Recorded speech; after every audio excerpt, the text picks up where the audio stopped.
I'd like to call to order the regular meeting of the Sierra Sands Unified School District Board of Education. We will have the Pledge of Allegiance led by our student member, Hannah Osterman.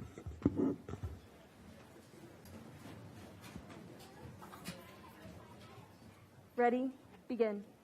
I pledge allegiance to the flag of the United States of America and to the republic for which it stands, one nation, under God, indivisible, with liberty and justice for all.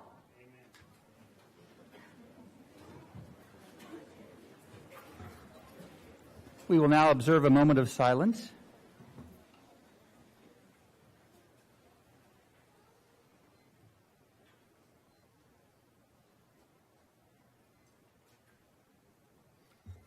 Thank you. Item number 1, adoption of the agenda. Any changes? Yes, Mr. President, a couple of changes. I'd like to add concurrent items 2.1, 2.2, and 2.3 to be heard after item 8.3. And I'd like to move item 7.1 to be heard before 6.1. All right, with those adjustments, we will follow that order. Okay. Approval of the minutes. If there are no changes, they will stand as presented. And I have a very slow-moving computer. There are no programs and presentations or public hearings. We move right into reports and communications.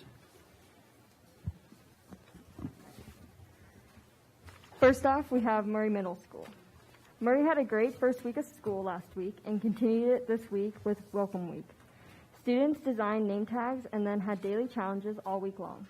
Tomorrow is Name Tag Day, the last day of challenges, and class competition day. So many kids have been involved already. ASB has done a great job kicking off the year. We are halfway done with our Mustang Way assemblies, where students learn the rules of Murray, and especially to be responsible, be respectful, and be safe. Our parent-teacher organization met last night, and they have some great ideas for the year. We are excited to welcome all our parents to Back to School Night, Tuesday, August 24th at 6:30 p.m. We are excited to have sign-ups for volleyball tryouts and cross-country this week. We can't wait to see our Mustangs in action again. We want to send a special thanks to our teachers and staff as they have made the start of the year amazing. We look forward to a great year at Murray. Next is Monroe Middle School. More than 150 sixth graders turned out for WEB, which stands for Where Everyone Belongs. This powerful student orientation program culminated on the Monday before school. Our student leaders trained for several days over the summer to help new students feel welcome to their new campus and the middle school's experience. In this special year, as a return from the pandemic closures, the desire to be on campus manifested in a historic turnout for the older grade orientation. In past years, maybe a dozen 7th/8th grade students need to be shown around campus, but more than 100 students and their families arrived after lunch on Monday in hopes of relieving anxieties for the first day. In preparation for the first day, teachers worked extra hard and prepared beautiful signage for students to see grade level colors and teacher names at each door. PTSO also helped with the festivities by providing a beautiful balloon arc around the front gate and a bag of goodies at each teacher's desk. Students were strategically placed in advisories for intervention and enrichment to start their first weeks. The whole school took the first week to explain expectations to help students engage in the Tiger Way. In the coming weeks, students have the chance to select their favorite activities in advisory to reward their academic progress.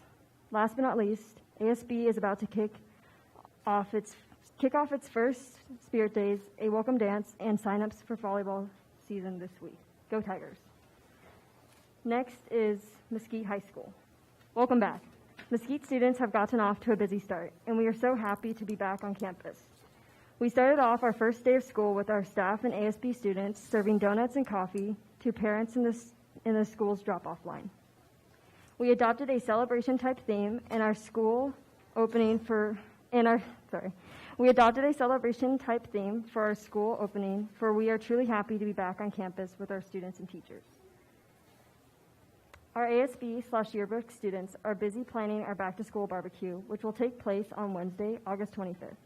We will serve hamburgers and hot dogs at the end of the day and enjoy yard games on the grass. Our back-to-school night will also be August 25th. Parents will have the chance to meet with our students as teachers and Mesquite staff to continue to collaborate with one another to create a successful learning experience for our students. ASB will begin volunteering at St. Michael's Food Bank this month. We have a long-time partnership with St. Michael's, and the students are looking forward to volunteering with their food pantry program again. Last is Burroughs High School. Before the school year began, student leaders conducted both incoming freshman and sophomore orientations. Both classes were successfully toured around the campus and given a big Burroughs welcome. The school year has just begun, and students are back on campus with masks being worn indoors. Class sizes are back to full capacities without plexiglass on the desks. Burroughs had all-class assemblies Friday the 13th through Tuesday the 17th, where rules and school expectations were explained to students. School pictures are also on the 19th and 20th. Coming up soon is Back to School Night, which is on Thursday, August 26th. Sports, clubs, and other activities are back in session. All fall sports, girls tennis, girls volleyball, cross country, and football, plan to start their league matches in either August or September. ASB has brought the school spirit back with the Spirit Day, Aloha, My Name Is. They also organized a welcome back kickback last Friday where students could socialize, eat some snacks, and play outdoor games, such as cornhole and spikeball.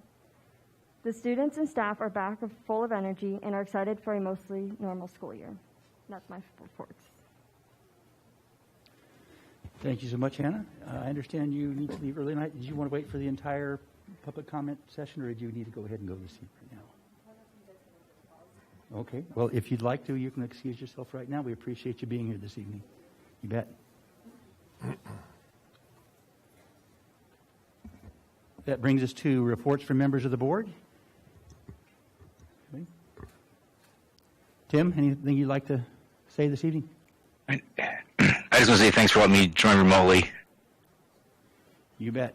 You bet.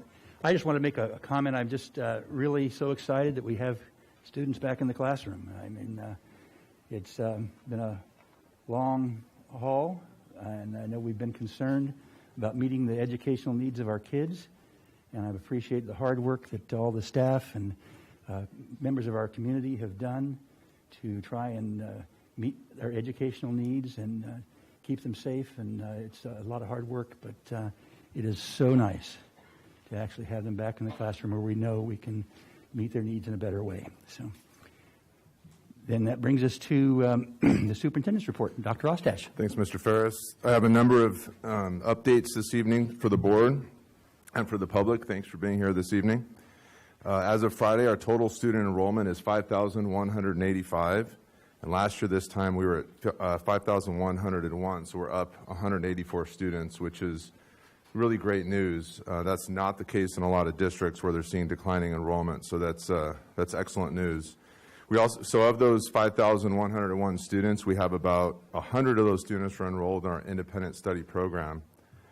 Interestingly, we actually have 6 interdistrict transfers, 4 from South Fork and 2 from Kernville, whose districts could not provide independent study, and we volunteered to help out those students. So it's nice to have those 6 students here and to help serve them in ways that their families wanted, and the county office is really appreciative of us doing that.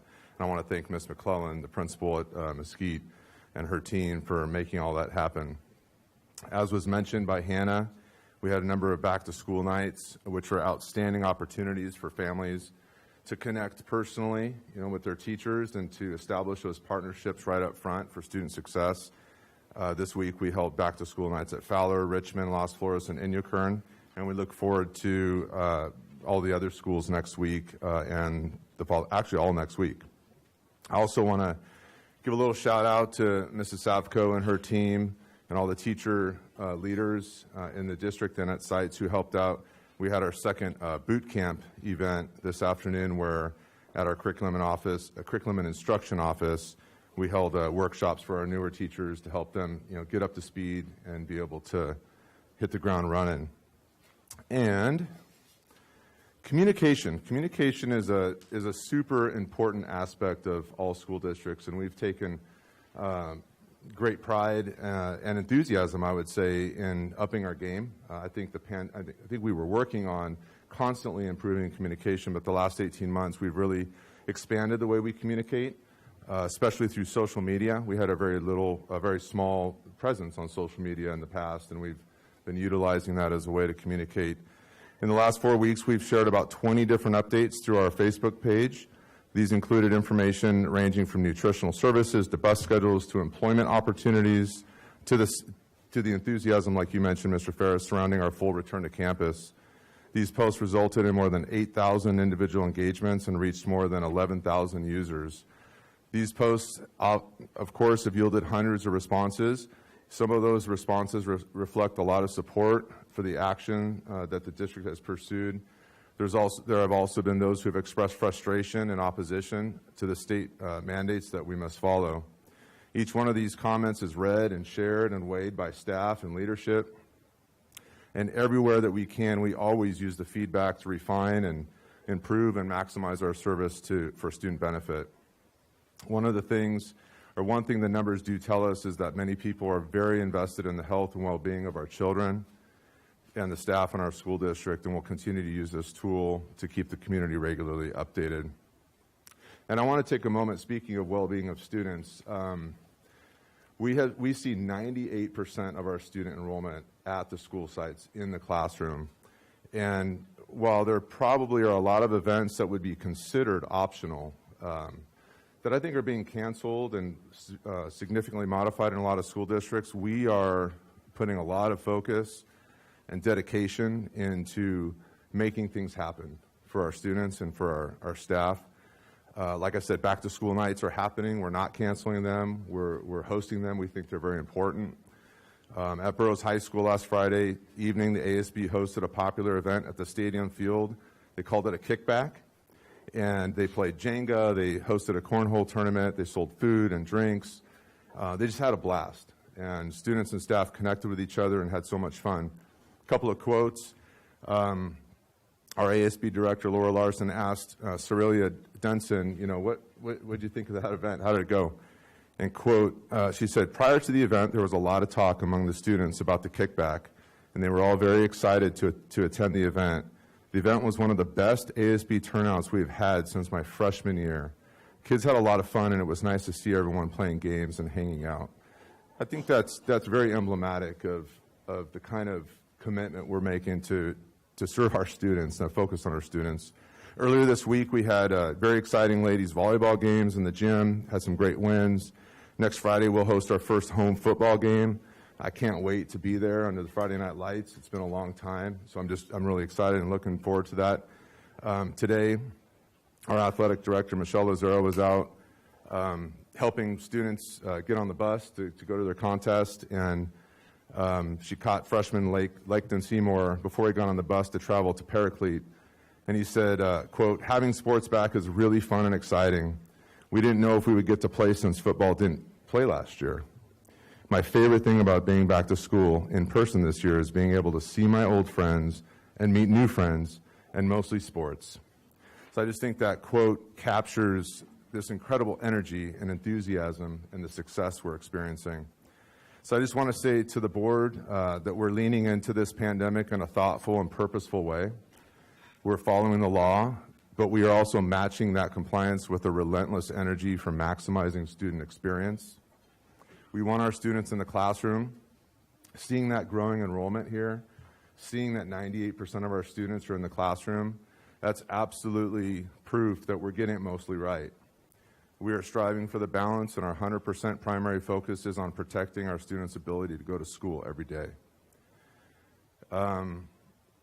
I want to acknowledge we have, like all the districts across the state, we're having some staffing challenges. We're almost fully staffed, but we have some positions we're still looking to fill. Anybody here looking to help out in the district? We're looking for about 10 individuals to fill some paraprofessional spots. Mr. Delbick, our executive director of SELPA, and his whole team are just doing an incredible job plugging the holes and making things happen. But we are still looking for about 10 individuals to fill important paraprofessional position openings. We're always looking for interested candidates for areas such as food service, clerical, transportation, et cetera. So come see us in the Human Resources Department. Just the last couple things. As a result of the 2020 federal census, California is losing a congressional seat. This means that redistricting must take place. The California Citizens Redistricting Commission is soliciting input from stakeholders across the state to help inform the process. There are community outreach and public input meetings that are being scheduled over the next several weeks, and it might be a good idea for us, the district and/or the board, to weigh in. And I wonder, I'm kind of asking a question, if the board might be interested in putting this item on a future agenda for consideration of what might be our best interest in this process. And if it's the board's willingness to do that, I'd be happy to put that on a future agenda. I think we can have that discussion under a future agenda item, see if that's something you want to do. That makes sense? Okay, that's great. And then my last announcement here is we do have a couple upcoming board meetings. We have a special board meeting to conduct workshops for the following 3 items on September 1, to look at our guiding principles, to receive a SELPA update, and to discuss the role of the student board member and how we see that moving forward. And then we also have a special board meeting on September 8 to accept the fiscal year 2020-2021 unaudited actuals. And that completes my report. Thank you, Mr. Ferris. Thank you, Dr. Ostash. We now come to the point of the agenda, which is for communications from the public. The board will provide... Oh, I'm sorry. I jumped 4 and 5. I can't count to 6. So our next item is item 4, report to the Board of Trustees by the Desert Area Teachers Association. Ms. Poole.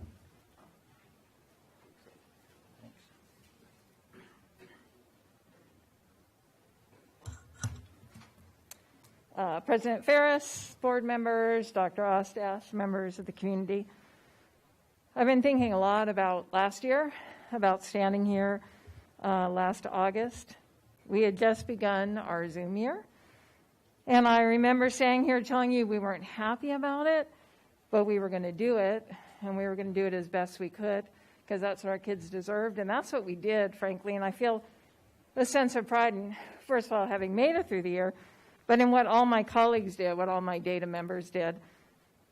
And I think it's not just us, but I think that all of us on the campuses and the district office came together and did the best that we could. It was what we had to do, and we did it. I also remember telling you that there was a sense of pride I felt, because last summer, oh my gosh, I feel like we spent hundreds of hours together negotiating. And there was some pride in that, because at the end, you know, we got it done. And I thought that the settlements that we reached were fair, and they served all the stakeholders well. And now it's been a year, and some things have changed and some haven't, of course. That's how it goes. So now we're two weeks just about into this year, and we're back on campus, and it is great. It is fabulous. We've got full classes, regular schedule. Some of us are almost giddy about this. I've had teachers telling me that they're happy in the morning knowing they're getting to go into the classroom. They rediscovered that joy of teaching that we thought was gone after last year. And I have to say, the kids are happy. They are thrilled. They're delighted. Doesn't mean they're perfect. They still talk.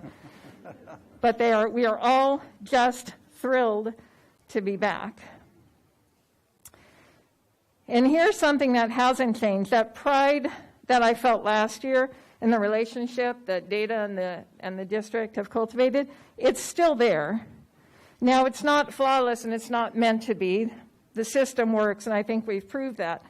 But it's significant to me that the district and Data agree on some very important things. We both know that kids thrive on campus. It's where they belong. And we both know that student safety is priority number 1. And I think that this mutual vision and the mutual trust that we have for each other benefits all stakeholders. It makes me proud. It makes me proud to be part of Sierra Sands and proud to be part of Desert Area Teachers Association.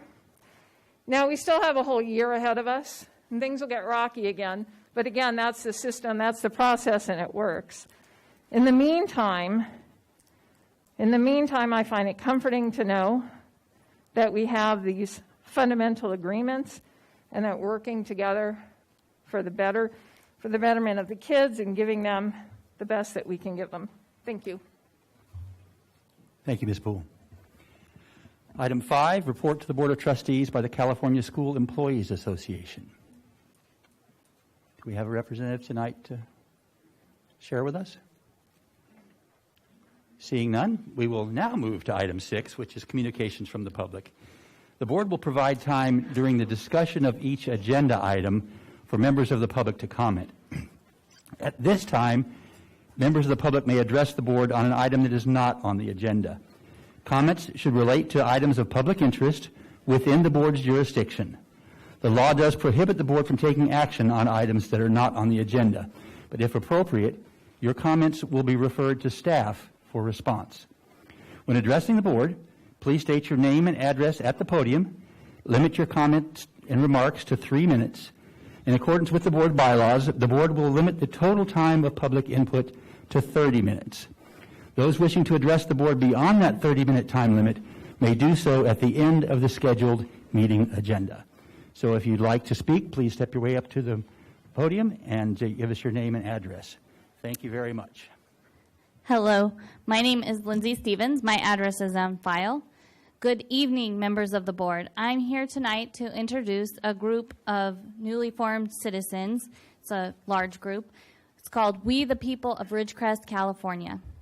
Our mission is to promote and protect faith, family, and freedom in our community.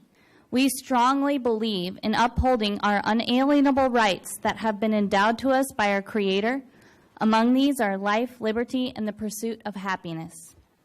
Our government was designed to be a constitutional republic, with the higher levels of government, federal and state, to be limited, and the most controls to be given to the local government boards. The state and federal government and CDC have greatly overstepped their role.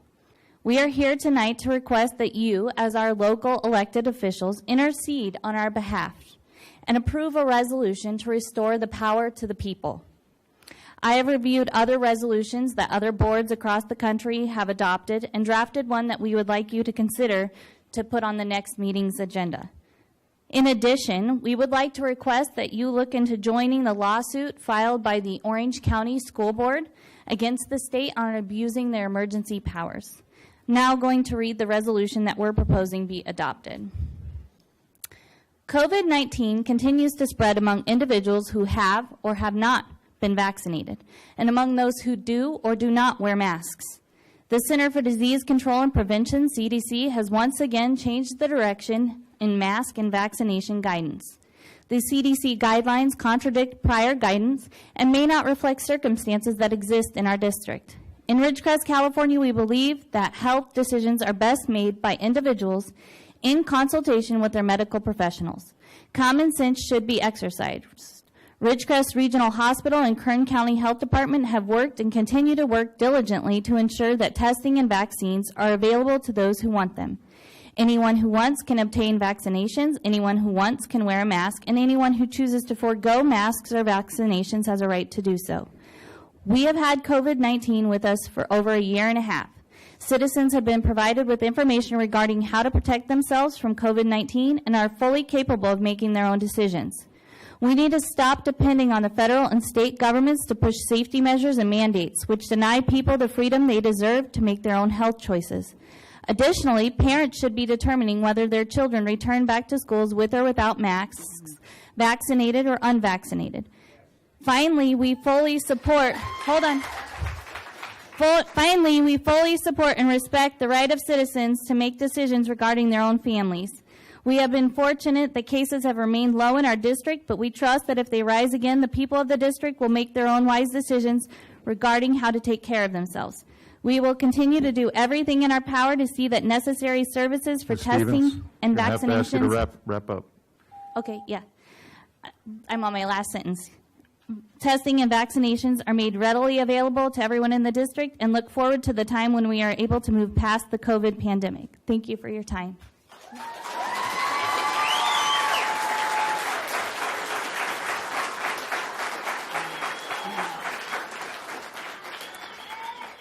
Good evening as well. My name is Jennifer Williams. My address is 1421 Gold Canyon. I have been a teacher for Sierra San School District for the last 29 years.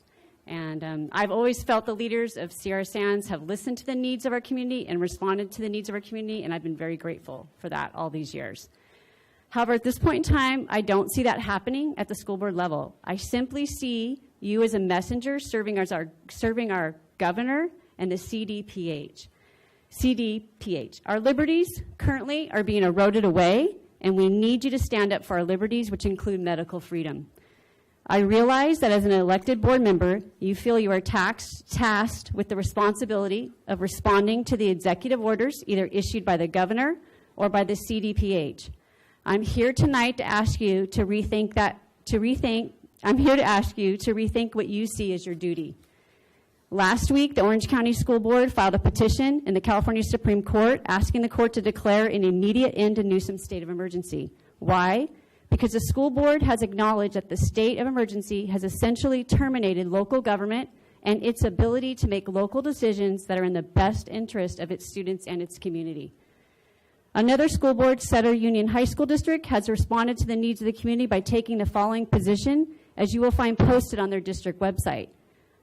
I'm going to quote this. The Sutter Union High School District will strongly encourage all students to comply with the CDC, CDPH guidance, including mask. However, district staff will not be placed in a compromising position of taking enforcement actions. Both of these districts have done more than read and implement the CDPH guidance. Each school board locally determined a course of action that was best for their students and their community. I'm asking that you do the same. I know you did not decide to run for the school board so you can dictate personal medical decisions for our students, families, and employees. I realize that. And I know that regulating personal medical decisions is not a district goal, nor is it a goal of the California School Board Association.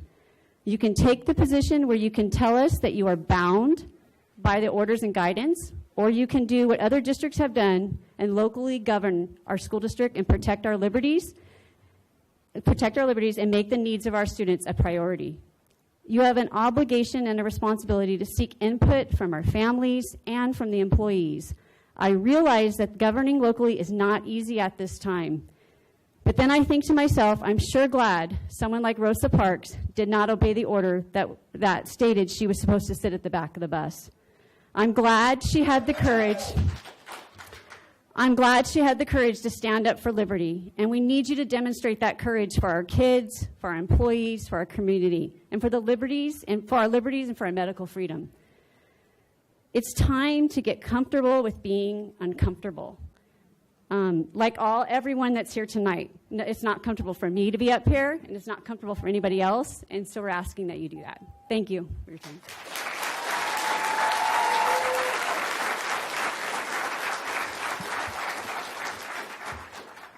Hello, I'm Brian Williams. I just started my 29th year teaching in Sierra Sands. I'm standing here tonight as a concerned citizen, parent, and teacher. I am deeply concerned about the attacks on our personal freedom and the lack of listening to the voices of everyone in our community. I joined the Student California Teachers Association 32 years ago when I was at Cal State Chico studying to be a teacher, and I've been a member of CTA ever since. I've also been a member of the local chapter of CTA, the Desert Area Teachers Association, DATA, for 29 years. I believe the union was an organization that protected the rights of its members. I still think to a certain extent this is true, but since the start of the government-forced shutdown, I have doubted this on many occasions. Last year, Sierra Sands agreed that the gathering of information on what the teachers wanted in our district would come from DATA CTA as one body. There would be no other voices heard. I am not in agreement with this. DATA has polled its members, including myself, many times over the past 18 months, and on many occasions, barely half the membership was voting. And there are teachers not part of the union that aren't being polled. Since when does a union that is supposed to protect the rights of its membership agree or mandate for forced medical mandates? Sorry. I am against health mandates for people. Being forced to wear a mask is wrong. Give people a choice. Being forced to take a vaccine is wrong. Give people a choice. What's next? Demanding all employees to be at a healthy weight or risk losing their job? I'd probably be asked to lose about 15 pounds, which might be a good motivator, but it's the wrong way. Personal health decisions should not be forced. Forcing someone to lose weight, exercise daily, have good blood pressure, or have other healthy choices sounds funny, but as someone who told me 2 years ago, Brian, you'll be required to take an injection, and wear a piece of cloth over your face all day long while teaching or lose your job, I would have laughed. Again, it's my understanding that you as a board have made an agreement with the union that you will only take teacher input from the union what the union gives you. I'm asking you to change this practice. I want you to ask each employee for their input. I know that all teachers' voices are not being heard and agreements are being made aligned to the CTA agenda. The union doesn't have the right to speak for me about my personal medical choices, and because you have established an MOU with the union, you have taken away my personal voice. Please change this.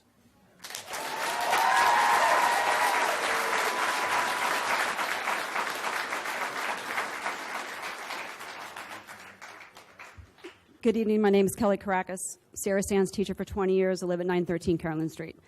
I'd also like to follow up with Lindsay's resolution, ask the board to generate a resolution, and here are some reasons. Whereas immediately following the release of the CDC guidance, the California Department of Public Health decided not to follow the CDC guidance and instead implemented the requirements for masks in K-12 settings, which wasn't based on scientific reasons. They just didn't want students singled out for being vaccinated or unvaccinated.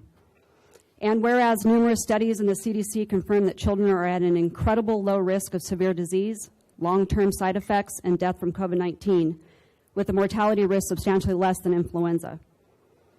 Whereas numerous studies found low case rates in countries where schools did not require masks, and studies published by the CDC and the COVID-19 School Response Dashboard found no difference in case rates between schools with or without mask mandates.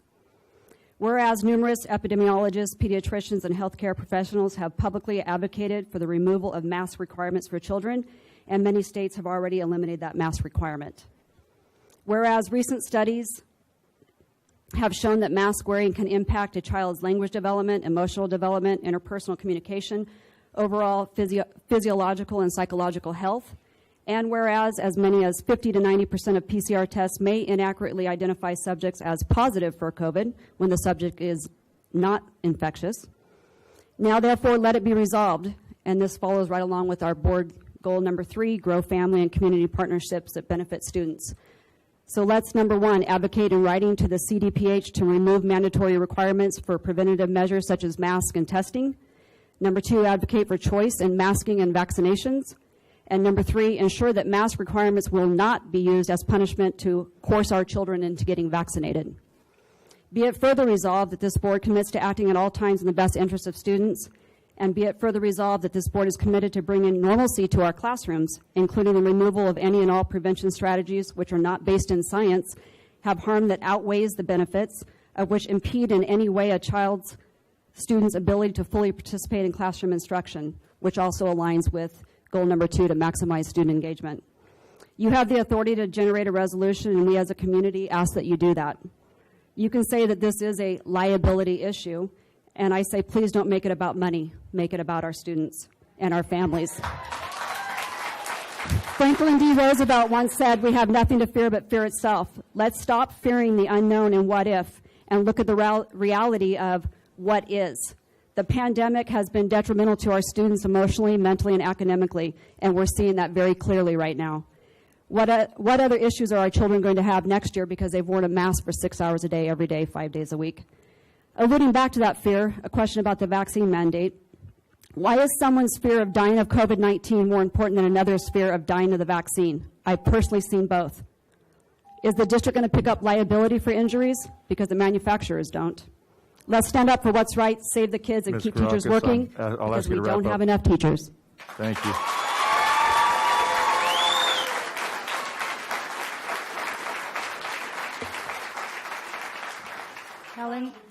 Helen Tomlinson, 737 Randall Street.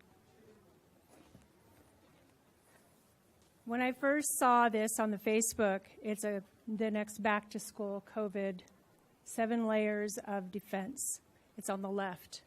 And what I immediately thought about when I saw this cute little colorful chart was a fairy tale that I knew from a long time ago about, called Hansel and Gretel.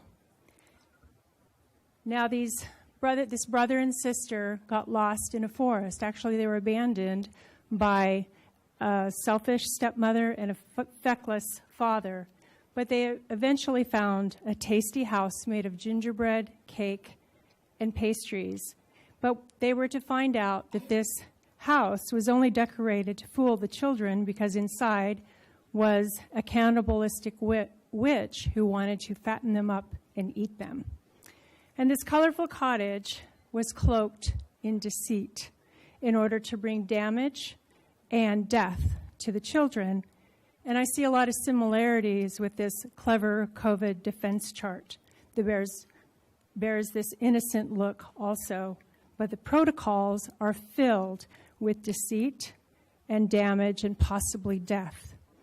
There are worse things like the vaccines, but I'm going to talk about the masks. Just the description is deceitful. What it says is it's simple and very effective. That's a myth. Masks prevent viruses from spreading. That is a myth. They offer next to no protection against virus-sized particles. It's like me throwing sand right through a chain link fence and expecting the chain link fence to stop it. And also mandating face masks makes the whole school into a clinical experimental trial where people or children are 0%, practically 0.00003% chance of death from this COVID. Also, any intervention that we have, especially prophylactic, must be less harmful than the infection itself. So not only is the wording deceitful on about these COVID these masks that everybody has to wear every day when they're inside for hours and hours, but they're also damaging. And they've had a lot of mask studies throughout the decades. And what they found is that they do not decrease influenza-linked illness. The virus is so small that it can go out of the mask and in the mask, but the bacteria is 50 times larger and it stays inside the mask. The mandate is also illegal. It's against the California Education Code. If you stop anybody from breathing, it's against that code. Thank you. Thank you.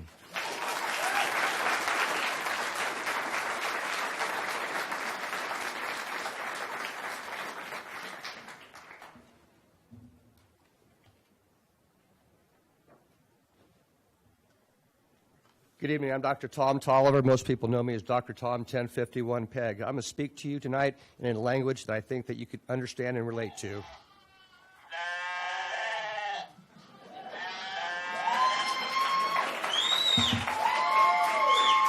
I'm wearing a Jewish star because I'm a Messianic Jew. My maternal grandparents left Nazi-occupied Romania, so I know what state control is, and I'll be damned if I'll let America turn into that or Ridgecrest. While some of you may think I'm not a real doctor, here are some facts. Chiropractors receive on average 400 more hours in the basic sciences than medical doctors, including 3 years of physiology. That's how the body works if that word is too big for you. We are trained in histology, cell biology, microbiology, pathology, immunology, pharmacology, neurology, diagnosis, differential diagnosis, lab diagnosis, pediatrics, geriatrics, and more. We take the same national boards as MDs. We are the experts of the entire body, not just a part. I'm also a member of the National Vaccine Information Center since 1993, and I've treated over a dozen children with vaccine damage since 1993. I'm here to tell you that these don't work. They are physically and psychologically injuring our children. I did a randomized test in my office using a medical-grade pulse oximeter for biological males and for biological females without a mask, then wearing a mask. In each of the 8 patients, all of them had their pulse rate increase on average 5 beats per minute and a 2 to 3% decrease in their oxygen saturation, oxygen that goes to every cell in the entire body. The end result of the psychological distress alone is the #1 cause of childhood suicides this past year and a half. These do not block COVID, never have, never will, vaxxed or not. It will not stop a 2 to 6 nanometer particle, period.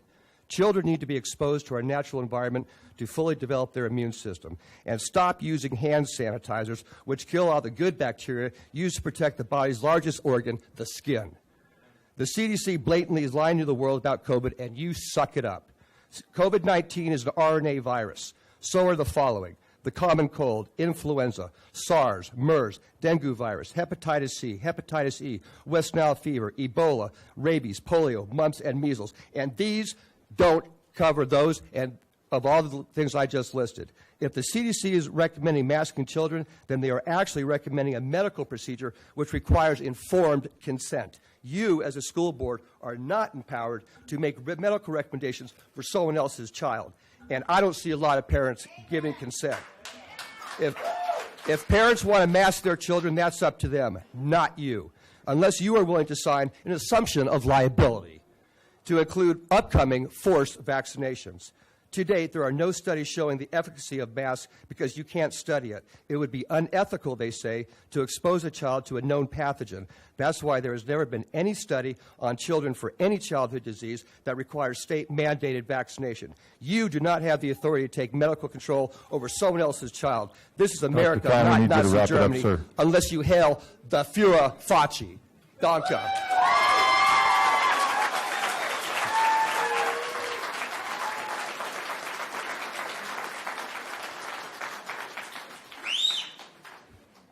Good evening. My name is Amy Schermer, 554 East Monte Vista Avenue. I'm here this evening to speak to you regarding the COVID vaccine and my desire to be fully informed and appraised of all the facts before moving ahead with informed consent. I'd be more grateful if you could please provide the following information to myself and my colleagues in accordance with the statutory legal requirements. 1, can you please advise me on the approved legal status of any vaccine and if it is experimental? 2, can you please provide details and assurances that the vaccine has been fully, independently, and rigorously tested against control groups and subsequent outcomes of those tests and what safety measures were taken? 3, can you please advise of the full list of contents of the vaccine I am to receive and if any are toxic to my body? Can you please advise that there are no aborted fetal tissue cell lines used in the development or testing of any of the vaccines? Can you please give me advice of all adverse reactions associated with this vaccine since its introduction? Can you advise whether the test I am to take is yet approved for use in humans by the U.S. Food and Drug Administration, and whether the CDC still holds it as a valuable diagnostic tool to determine if a person has COVID or is contagious with COVID? Can you confirm that the vaccine you are advocating is not experimental mRNA gene alternating therapy? Can you please confirm that I will not be under any duress from yourselves as my employers in compliance with the Nuremberg Code? Can you please advise me of the likely risk of fatality should I be unfortunate to contact COVID and the likelihood of any recovery, or if I take this vaccine? Thank you very much.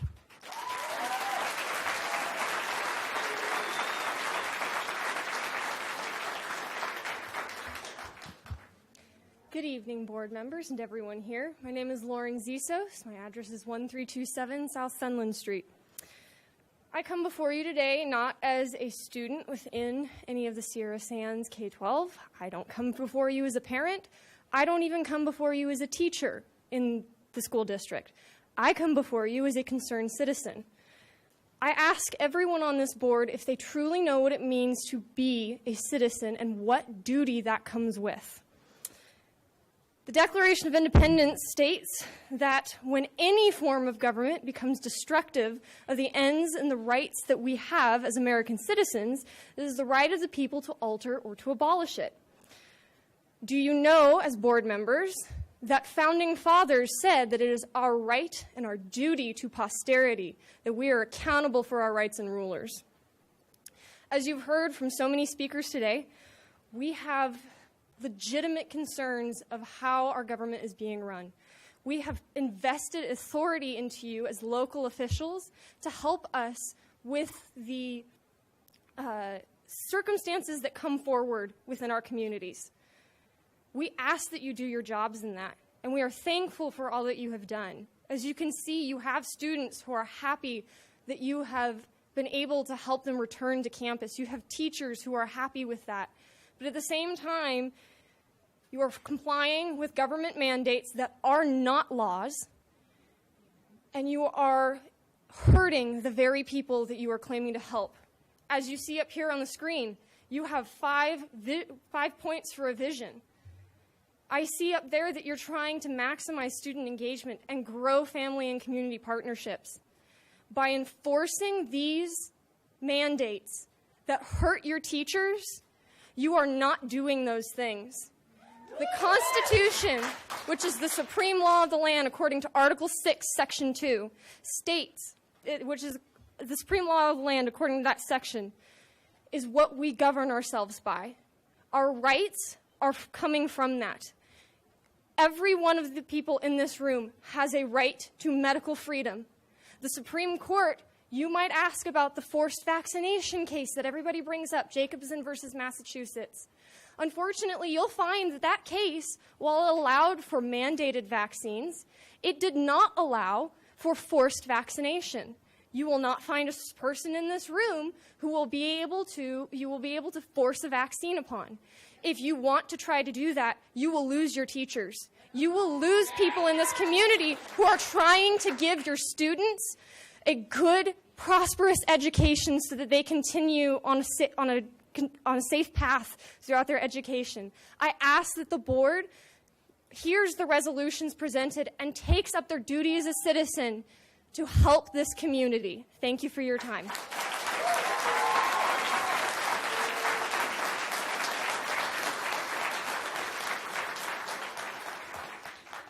A little short.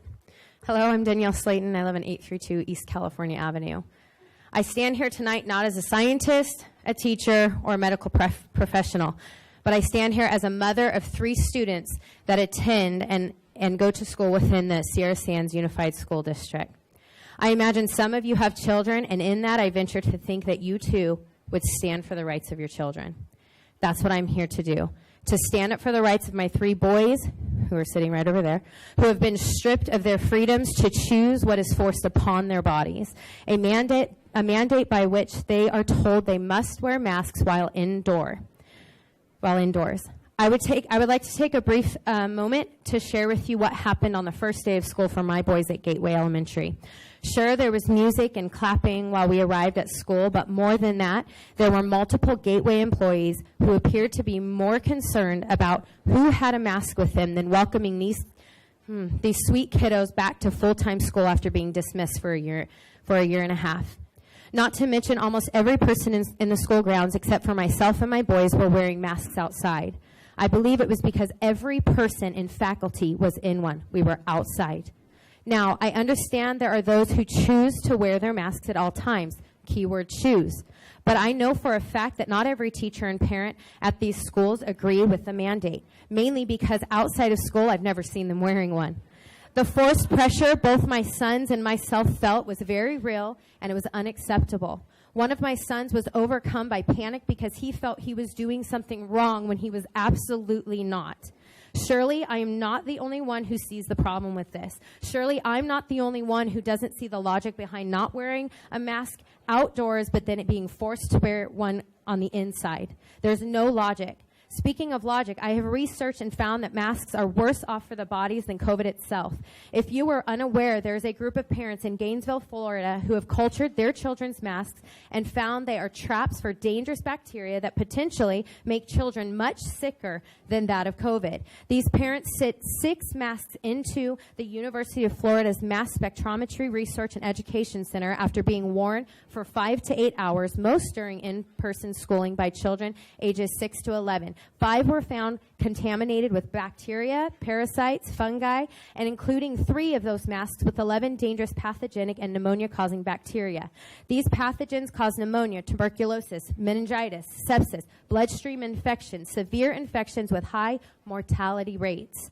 Why are we subjecting our children to some of these very deadly pathogens when we do not need to? After just a few days of school, I washed my boys' masks, and this picture shows just what was washed from them. Again, why are we not fighting for their rights to choose fresh air over the muck and the grime that they are breathing in due to these masks? Those of us parents that are here tonight, please let me finish, are willing to fight, but we need you to fight too. I'm going to leave with you what my 6-year-old over there said to me when he watched me wash these masks. Mommy, why do we have to wear these? I wish it could be over.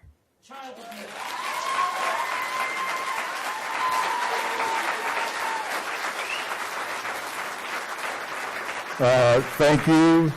That was our 30-minute limit, so if you'd like to share some more, you may stay around till the end of the regularly scheduled meeting and give us your thoughts at that time. Thank you.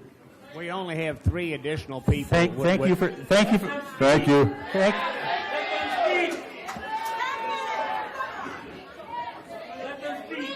Let me be clear. 30 minutes ago, Mr. Ferris was very clear when he said how this works. So that's how it works. You work for us. You may have, we will still. Act human for a minute. 10 minutes. We're going to proceed with the meeting as was discussed. If you'd like to address the board, you have that opportunity at the end of the rest of our business meeting. You're welcome to stay and address us. We would. Excuse me, I have the floor. I gave you opportunity to speak. We do not accept people yelling from the audience. That's disruptive. It's inconsiderate. We've sat. We have listened to you respectfully. We expect the same from you. I believe civil discourse is what makes this country great. We have given you that opportunity. We will continue to give that opportunity. We do have business we must attend to as well this evening, and we're going to do that. And you're more than welcome to stay and speak to us at the end of the meeting if you would like to share your ideas. But I do expect you to be respectful, and we will be respectful to you. That's the way it works. We are a close community. We live together in this community. It's a great community, and we are great because we are respectful to one another. I ask you to be that way, and we will be that way to you. Thank you very much, and we'll move forward with the meeting.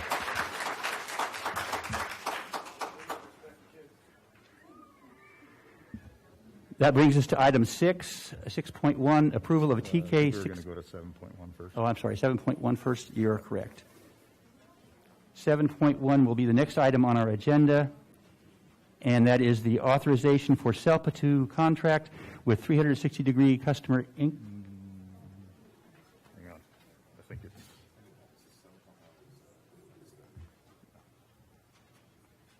$7.1. Okay, I apologize.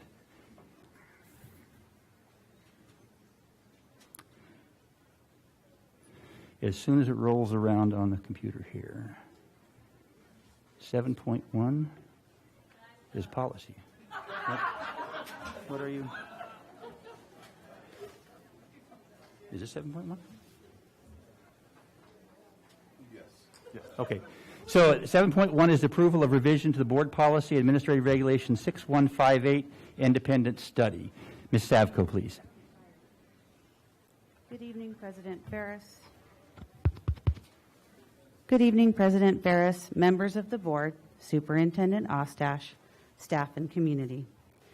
Per the California School Boards Association's July 2021 Policy Maintenance Communication, school boards must address new law, Assembly Bill 130, Chapter 44, Statutes of 2021, which requires all school districts to offer independent study for the 21-22 school year unless the district has obtained a waiver.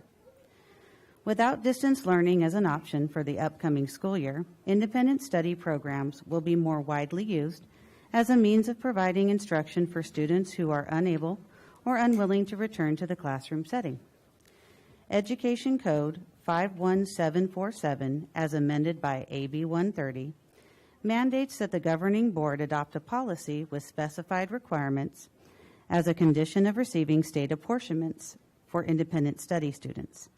Commencing in the 21-22 fiscal year, The Guide for Annual Audits of K-12 Local Education Agencies and State Compliance Reporting will require verification of the adoption of an independent study policy by the board, including loss of apportionment for independent study for districts found to be non-compliant. In addition to meeting the requirements specified by Education Code 51747, board policies must comply with rules and regulations adopted by the Superintendent of Public Instruction. School boards are encouraged to review independent study policies as the SPI adopts revised rules to reflect the new requirements of AB 130. Current considerations. Mandated revisions have been made to the board policy and administrative regulation 6158 independent study to reflect Education Code 51745 as amended by AB 130, Chapter 44, Statutes of 2021. There are no financial implications, and it's the superintendent's recommendation to approve revisions to BPAR 6158 independent study as presented. Move recommended action. Second. Recommended Second. action has been moved and seconded. Are there any questions by board members? Comments? Any questions or comments on this item on the agenda by members of the community or staff? Then we will call for the vote. It will be a roll call vote. Mr. Johnson? Aye. Dr. Houck? Aye. Mr. Rockwell? Aye. We'll let you vote too, Mike. Aye. I vote aye as well. Is it unanimous? That moves us to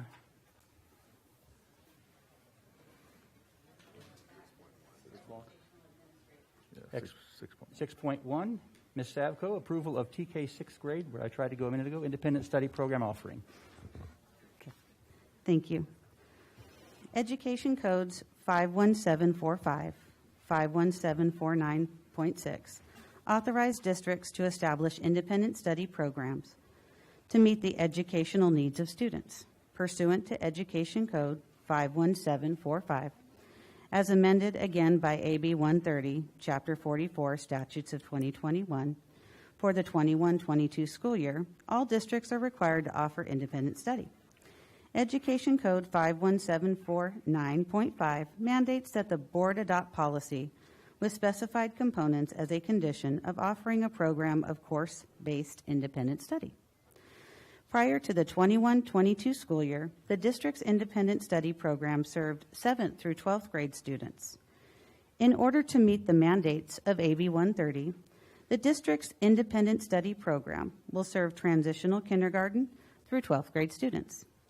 In accordance with the anticipated approval, well, that just happened, of revisions to board policy and admin regulation 6158, the superintendent or designee shall ensure that students participating in independent study are provided with content aligned to grade level standards at a level of quality and intellectual challenge substantially equivalent to in-person instruction. High School Suite and a special education supplemental program, ACELUS, are utilized for the 7th through 12th grade independent study program. Bright Thinker is recommended for the TK through 6th grade independent study program, as it meets the criteria of content aligned to grade level standards at a level of quality and intellectual challenge substantially equivalent to in-person instruction. Bright Thinker will allow the district to offer a comprehensive, standards-aligned independent study program for TK through 6th grade and meet the requirements mandated in Education Code 51747. The 2021 Bright Thinker course catalog and 21-22 course list are attached for the board's review and consideration.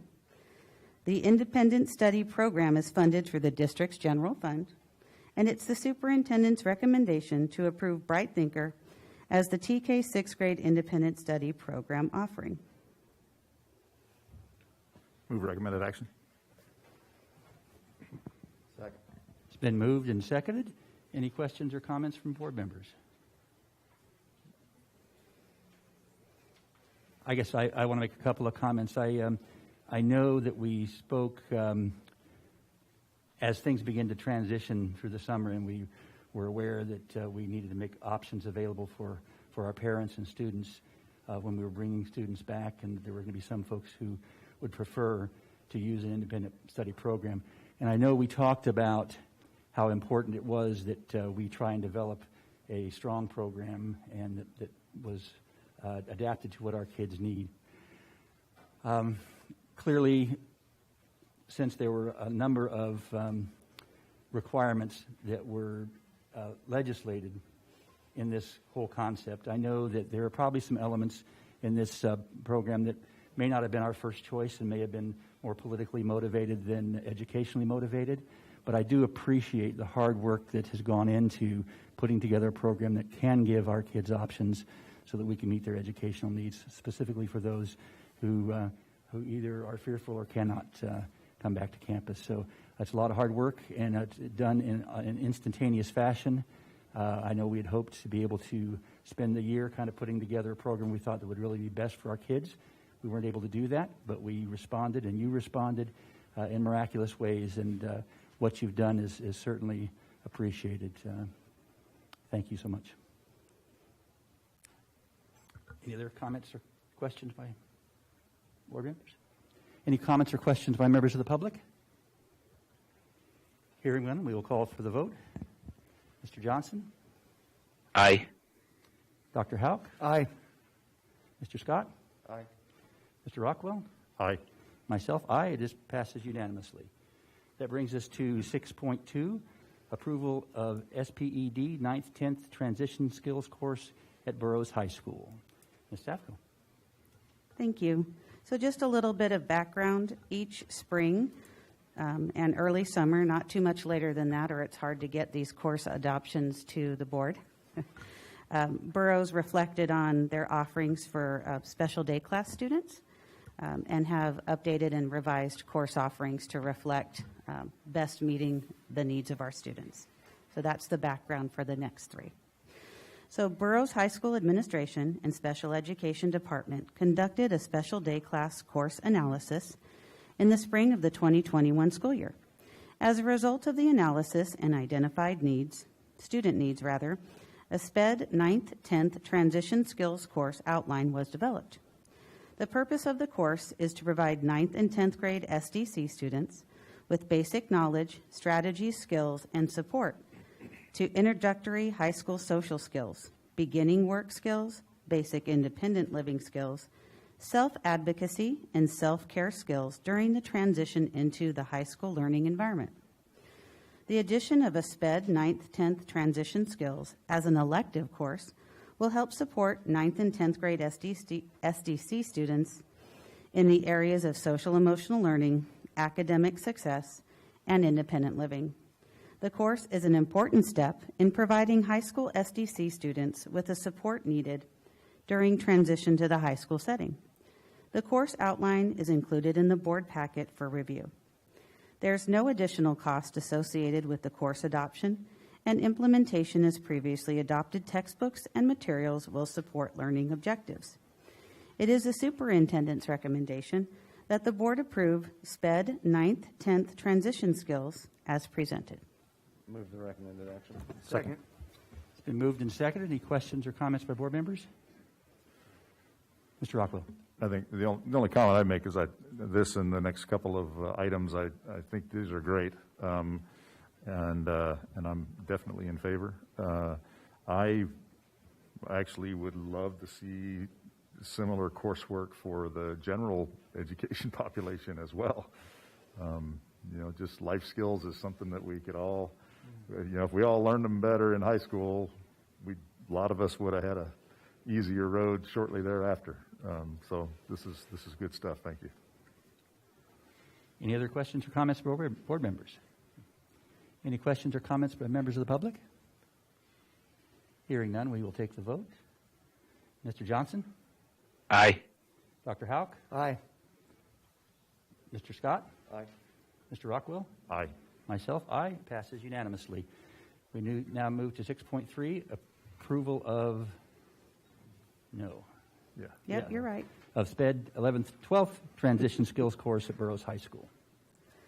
similar background information. So as a result of a special day class course analysis in the spring of the 2021 school year, we identified student needs and want to meet those needs through a SPED 11th, 12th Transition Skills course. The purpose of the course is to provide 11th and 12th grade SDC students with essential knowledge, strategies, and support to foster social skills, work skills, independent living skills, self-advocacy, and self-care skills as they transition out of the high school learning environment. The addition of a SPED 11th, 12th Transition Skills as an elective course will help support 11th and 12th grade SDC students in the areas of social, emotional learning, independent living, and community participation and academic success. The course is an important step in providing high school SDC students with the support needed during the transition out of the high school setting. The course outline is included in the board packet for review. There's no additional cost associated with the course adoption, and implementation as previously adopted textbooks and materials will support learning objectives. It's recommended that the board approve SPED 11th, 12th Transition Skills as presented. Move recommended action. Second. It's been moved and seconded. Any questions or comments from board members? Any questions or comments from members of the public? If you'd like to speak, ask a question, you step to the podium, give us your name and, okay? All right. If there are no other questions or comments, we will move ahead with the vote. Mr. Johnson? Aye. Dr. Houck? Aye. Mr. Scott? Aye. Mr. Rockwell? Aye. Myself, aye. It does pass unanimously. Item 4. With my very slow moving computer, I'll move to paper. All right. Approval of the SPED Raising Independence Through Supported Education RISE course of Burroughs High School. Seeking to meet the needs of the community, board packets are always posted on the district website, and you're welcome to post comments or to ask any questions, but that's typically where we can find all of our information in these course outlines. Thank you for clarifying that. That's fine. So as a result of an SDC course analysis, a need was identified to support adult 18 to 22-year-old special education student transitions. A Rising Independence Through Support Education RISE course outline was developed to address the identified need. The focus of the course is to provide an age-appropriate transition from the school environment to adult life, with emphasis on the following: real-life practice and application in the community, including but not limited to the development of social skills, work skills, independent living skills, self-advocacy, and self-care skills. The addition of a Rising Independence Through Supported Education, or RISE Certificate of Attendance course will help support special education adult students in transition to adulthood. The course is an important step in providing adult special education students with the support needed to transition from the school environment to adult life. The course outline is included in the board packet for review. There's no additional cost associated with the course adoption and implementation, as previously adopted textbooks and materials will support learning objectives. It is recommended that the board approve Rising Independence Through Supported Education, or RISE, course as presented. Move recommended action. Move recommended action. It's been moved twice, so we'll call that a motion in a second. Any questions or comments by board members? Any questions or comments by members of the public? If not, we will call for the vote. Mr. Johnson? Aye. Dr. Houck? Aye. Mr. Scott? Aye. Mr. Rockwell? Aye. Myself, aye. It passes unanimously. It moves us to item 5, ratification of contract with Presence Learning. Mr. Delbeck.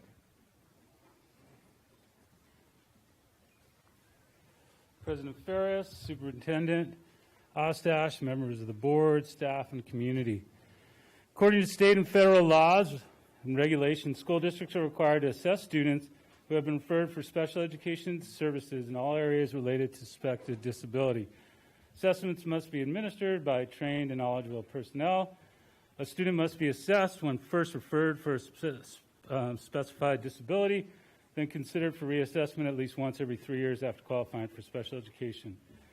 When a consent for an assessment plan is signed by the parent or guardian, the district has 60 days in which to complete the assessments and hold an IEP meeting to discuss the student's eligibility. The needs of the district special education department require the services of at least 3 full-time educational psychologists in order to meet the compliance timelines. At the end of the 2021 school year, one of the district psychologists resigned, creating a unfilled position. The district advertised for the psychologist position with no applicants willing to relocate at this time. In order to meet the needs of the students, the district would need to reach out to Presence Learning, a company that provides teletherapy services in areas including school psychology. Presence Learning sent the district the resume of 2 California licensed school psychologists. After phone interviews with the SELPA director and one of the district psychologists, the district offered a contract to the psychologist services on a full-time basis for the remainder of the 21-22 school year. The psychologist is fully licensed in California and holds a valid credential in school psychology. District staff believes the use of school psychologists through the teletherapy will assist in meeting the compliance timelines for the educational psychologist assessment as mandated by federal and state law. The estimated cost of the psychological services is $144,450, which comes from the special education budget. It is the recommendation that the school board ratify the contract with Presence Learning for the services of a school psychologist teletherapy for the 21-22 school year. Move recommended action. Second. I have a motion and a second. Any questions or comments by board members? I've got one. So we see the cost for this particular service. Yes. How does that compare to, if we had not lost that psychologist and were able to hire one? Pretty similar because we don't pay benefits or anything to it, so it's fairly similar. Okay, thank you. Any other questions or comments by board members? I just want to comment. I know that like many districts in the state of California and the nation, filling positions is becoming more and more difficult, and I know that our staff and leadership has been diligent in trying to find alternate ways of meeting our children's needs, and I know that's not easy, but the board really appreciates the efforts that go into that, because indeed we do need to meet those kids' needs, and whether it's ideal or not, it's what we have to work with, and we appreciate what you're doing to solve those problems. Any questions or comments from? Can I add Yes. one other thing to that? Yeah. So over the years, I've been pretty vocal about being irritated at our inability to hire these kinds of positions. I have learned to change my tune a little bit, because it is increasingly obvious that it is increasingly problematic to find people who choose to do these kinds of jobs in education, in a remote desert town, whatever it is. I mean, I know it's a lot broader than just Ridgecrest. So I really appreciate the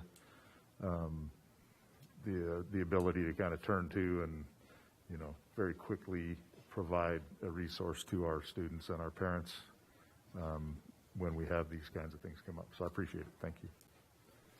Any questions or comments from members of the public on this item? Hearing them, we'll call for the vote. Mr. Johnson? Aye. Dr. Houck? Aye. Mr. Scott? Aye. Mr. Rockwell? Aye. Myself, aye. It is unanimous. That brings us to item 6, approval of contract 012122 with La Europa Academy for provision of educational instruction, room and board, and related mental health services for July 1st, 2021 through January 31st, 2022. Mr. Delbeck. Sure. This is the reauthorization of IDEA, which is Individuals with Disabilities Educational Act, signed into law December 3rd, 2004. Provisions of the Act became effective July 1, 2005. The final regulations were published on August 14, 2006. IDEA requires school districts to provide students who qualify for special education services with free and appropriate public education, or FAPE. That meets the needs of students with disabilities according to IDEA.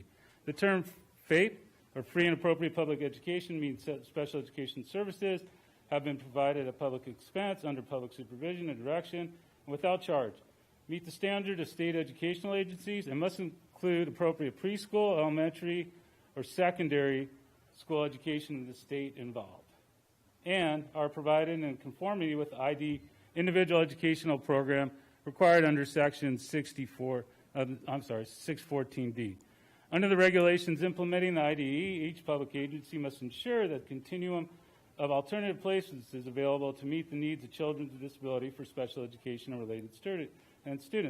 The continuum must include alternative places listed in definition of special education under Section 300.38, instruction in regular classrooms, special education classrooms, special schools, home instruction, and instruction in hospitals and institutions. Make provisions for supplementary services such as resource room or itinerary services to be provided in conjunction with regular class placement. IDE includes private school students and states that children are placed and referred in private schools by school districts are provided special education and related services in accordance with an IEP at no cost to their parents. The regulations implement IDA also include provisions related to students placed in residential treatment facilities.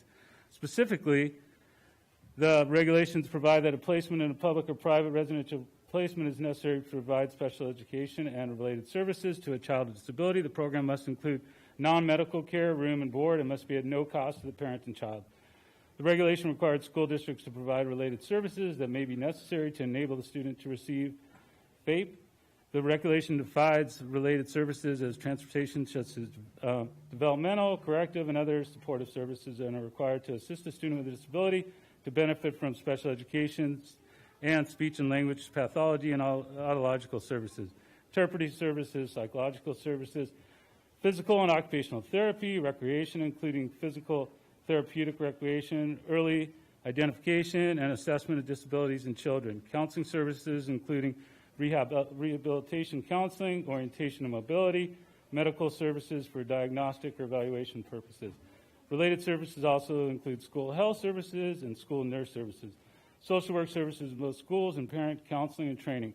The regulations define counseling services as services provided to qualified social workers, psychologists, guidance counselors, and other qualified personnel. The regulations note that transportation includes travel to and from school, between schools, travel in and around schools, buildings, specialized equipment, if required to provide special transportation for a child with disability. Before 2011, local education agencies, LEAs, shared the cost of providing mental health services for students with disabilities with county mental health. Generally, the LEA was responsible for providing the educational-related services, and county mental health was responsible for educational services, and county mental health department was responsible for providing mental health. In 2011, California legislature passed Assembly Bill 114, which repealed the state mandate on special education and county health agencies and eliminated related references to mental health services in California statutes. As a result of this new legislation, school districts are solely responsible for ensuring that students with disabilities receive special education and related services to meet their needs according to IDA. Current consideration, in June of 2018, a student with complex mental health profile, including several major disorders that affected the student's ability to access the program, was identified by the student's IEP team as needing special education services. It was concluded that the IEP team at their most recent meeting in July that the mental health needs of the student would interfere in the ability of the district to meet the educational needs of that student. In order to ensure the physical and mental health of the student and others, a more restrictive environment than one could be provided within the district was needed. Inquiries made by STELPA department determined that La Europa Academy is an appropriate placement for that student. The facility is certified by CDA, California Department of Education, as being approved to provide services to the district. The rates are consistent with similar facilities that are on the CDE-approved list of similar providers. The contract for the time period to July 1, 2021 through January 31, 2022 is not to exceed the amount of $98,250. The above noted figures reflects the cost for placement and related services to provide the student with FAPE as described at the present time. The funding for the contract will come from monies received from the state for the provision of mental health services to students with special needs. It is recommended that the board approve contract number 01-2122 with La Europa Academy as presented. Move the recommended action. Second. I have a motion and a second. Any questions or comments by board members? Go ahead, Mr. Walker. Yeah, I think so. We did this a year ago and maybe the year before that too, and it's one of those things where we don't have much of a choice, right? Yes. Okay. Any questions or comments from members of the public? Hearing none, we'll call for the vote. Mr. Johnson? Aye. Dr. Houck? Aye. Mr. Scott? Aye. Mr. Rockwell? Aye. Myself, aye. Passes unanimously. Brings us to item 7, authorization of contract with 360-degree Customer Inc. for licensed vocational nurse. Background information: district currently has a medically fragile student in a special day class program at one of its school sites within the district. We have 2 full-time registered nurses who oversee health services and the requirement to meet the needs of students located at various school sites. This causes a dilemma in meeting the health concerns of the medically fragile student. In order to properly care for the student's health concerns, it requires immediate action, as there is a requirement for frequent assessments of the student's medical needs on site, as well as someone to monitor these needs while the student travels to and from school utilizing district transportation. The district has been able to contract with 300-degree Customer Inc. for the services of a licensed vocational nurse for the remainder of the 21-22 school year. The LVN has become familiar with the student's specific needs and is able to assist in the classroom with district transportation to ensure the needs of this medically fragile student are appropriate, met in a safe manner. The contract 360 degrees is for 8 hours per day, 5 days per week at $55 an hour. The contract is not to exceed $85,800, which will come from the special education budget. It is recommended that the board and the district enter into a contract with 360-degree Customer Inc. for licensed vocational nurse services. Move recommended action. Second. I have a motion and a second. Any questions or comments from board members? Any questions or comments from staff or community? Hearing none, we will call for the vote. Mr. Johnson? Aye. Dr. Houck? Aye. Mr. Rockwell? Aye. Mr. Scott? Aye. Myself, aye. It is unanimous. Brings us to item 8, approval of contract number 1, 2122, with the Academy for the Advancement of Children with Autism for provision of educational instruction, room and board, and related mental health services for July 1st, 2021 through September 30th of 2021. Mr. Delbeck.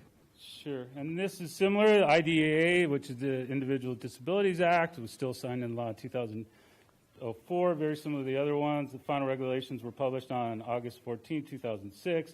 Requires school districts to provide students who qualify for special education FAPE, free, appropriate public education that meets the needs of students with disabilities. The term FAPE means special education and related services. Have been met at public expense under the public supervision and direction and without charge. Meet the standard of state education agencies and include an appropriate preschool, elementary, or secondary school education in the state involved. Are provided in conformity with the individual education program under required section 614D. Under regulations implementing IDE, each public agency must ensure that the continuing alternative placements is available to meet with students with disabilities. Included in the alternative placements in special education are regular classrooms, special schools, home instruction in hospitals and institutions. 2, make provision for supplementary service such as resource room or itinerary services to be provided in conjunction with regular class placement. The IDE provides private school students and states that children placed in or referred in a private school by a school district are provided special education and related services in accordance with an IEP at no cost to their parents. The regulation implemented the IDE also includes provisions related to students placed in residential treatment centers. Specifically, the regulations provided that a placement in public or private residential program is necessary to provide special education and services to a child with a disability. The program, including non-medical care and room and board, must be at no cost to the parents. The regulations require school districts to provide related services that may be necessary to enable the student to receive FAPE. The regulations define related services as transportation, such as developmental, corrective, and other supportive services that are required to assist a child with disability to benefit from special education, and includes speech and language pathology, audiological services, interpreting services, psychological services, physical and occupational therapy, recreation, including physical therapy, early identification, and the assessment of disabilities in children. Counseling services, including rehabilitation counseling, orientation mobility services, and medical services for diagnostic or evaluation purposes. Related services also include school health services, school nurse, social work services in schools, and parents and counseling training. Current consideration. On February 4th, 2020, the district agreed to fund the student's placement to the remainder of the 2019-2020 school year, including the extended school year, through the end of 2021 regular school year at the Academy for Advancement of Children with Autism in Lancaster, California.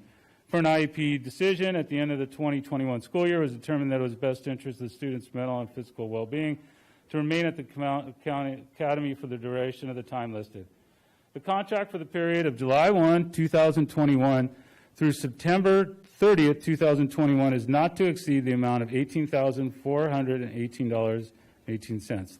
The above noted figure reflects the cost for replacement and related services to provide the student with FAPE as described at the present time. The funding for the contract will come from special education funding. It is recommended the board approve contract with the Academy for the Advancement of Children with Autism as presented. Move recommended action. Second. It's been moved and seconded. Any questions or comments from board members? Mr. Rockwell. Yeah, just a quick little nit, maybe for the record if it's necessary. This contract number is the same as the contract number from 2 items ago. My guess is that might be something that ought to be changed. Yeah, look into that. Different company. It's a different company, but yeah. same. So same contract number.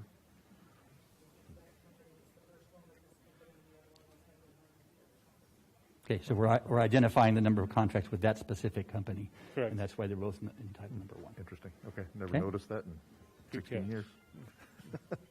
Any other questions or comments from board members? Any questions or comments from members of the public? Hearing none, we will call for the vote. Are you back there? Tim? Mr. Johnson? Aye. Thank you. Dr. Hauk? Aye. Mr. Scott? Aye. Mr. Rockwell? Aye. Myself, aye. It is unanimous. And that brings us to 7, which we've already done. We did in front of item 6. Brings us to personnel administration. Move 8182. Second. 8.1 and 2 have been moved and seconded. All in favor? I guess I have to take a roll call vote. I'm going to get used to this one day. Mr. Johnson? Aye. Dr. Hauk? Aye. Mr. Scott? Aye. Mr. Rockwell? Aye. Myself, aye. It is unanimous. That brings us to 8.3, waiver of request, enabling the district to assign individuals in certificated positions without appropriate credentials. That's me this evening, Mr. Ferris. This is the annual process for taking our new and newer teachers who are on the road to getting their full credential. Some of them are at the beginning of that journey. Some of them are quite a ways through, and we're really excited for them. The attached information identifies all the individuals and all of their assignments, and they're doing a great job for us so far. We appreciate them. There is no financial implication, and I recommend that the board approve the submission of requests for a variable term waiver, a provisional intern permit, or a short-term staff permit as appropriate for each of the named teachers in order that the above-named individuals may be assigned in the designated positions for the 21-22 school year. Move recommended action. Second. It's been moved and seconded twice. Any comments or questions by board members?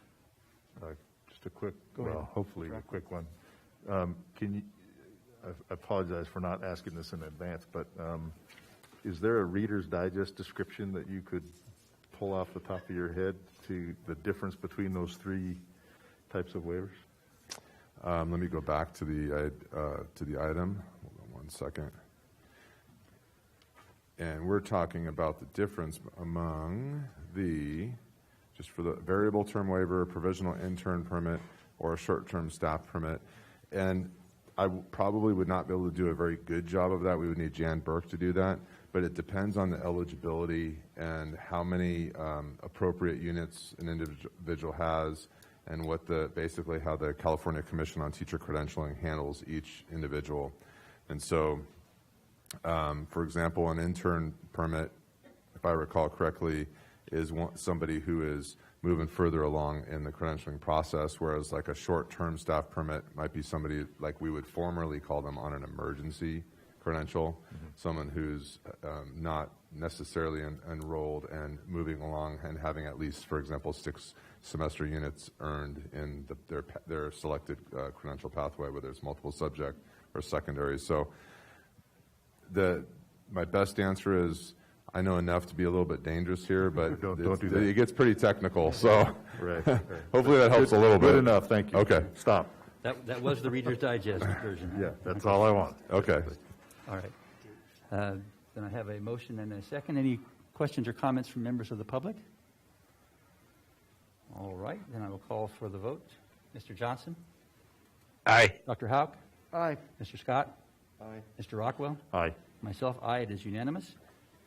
That brings us to the concurrent agenda, Personnel Administration 1, 2, and 3. Also, Dr. Ostash. Okay, hold on. I'm going to need to. First one is approval of interim program agreement with California State University Bakersfield Intern Program. I'm going to hold on one second. I'm going to have to Shift move. agendas. I know, and the computer's not moving very quickly, so let me I feel get your to pain. my special concurrent. I'm almost there. I see the wheels spinning on my computer.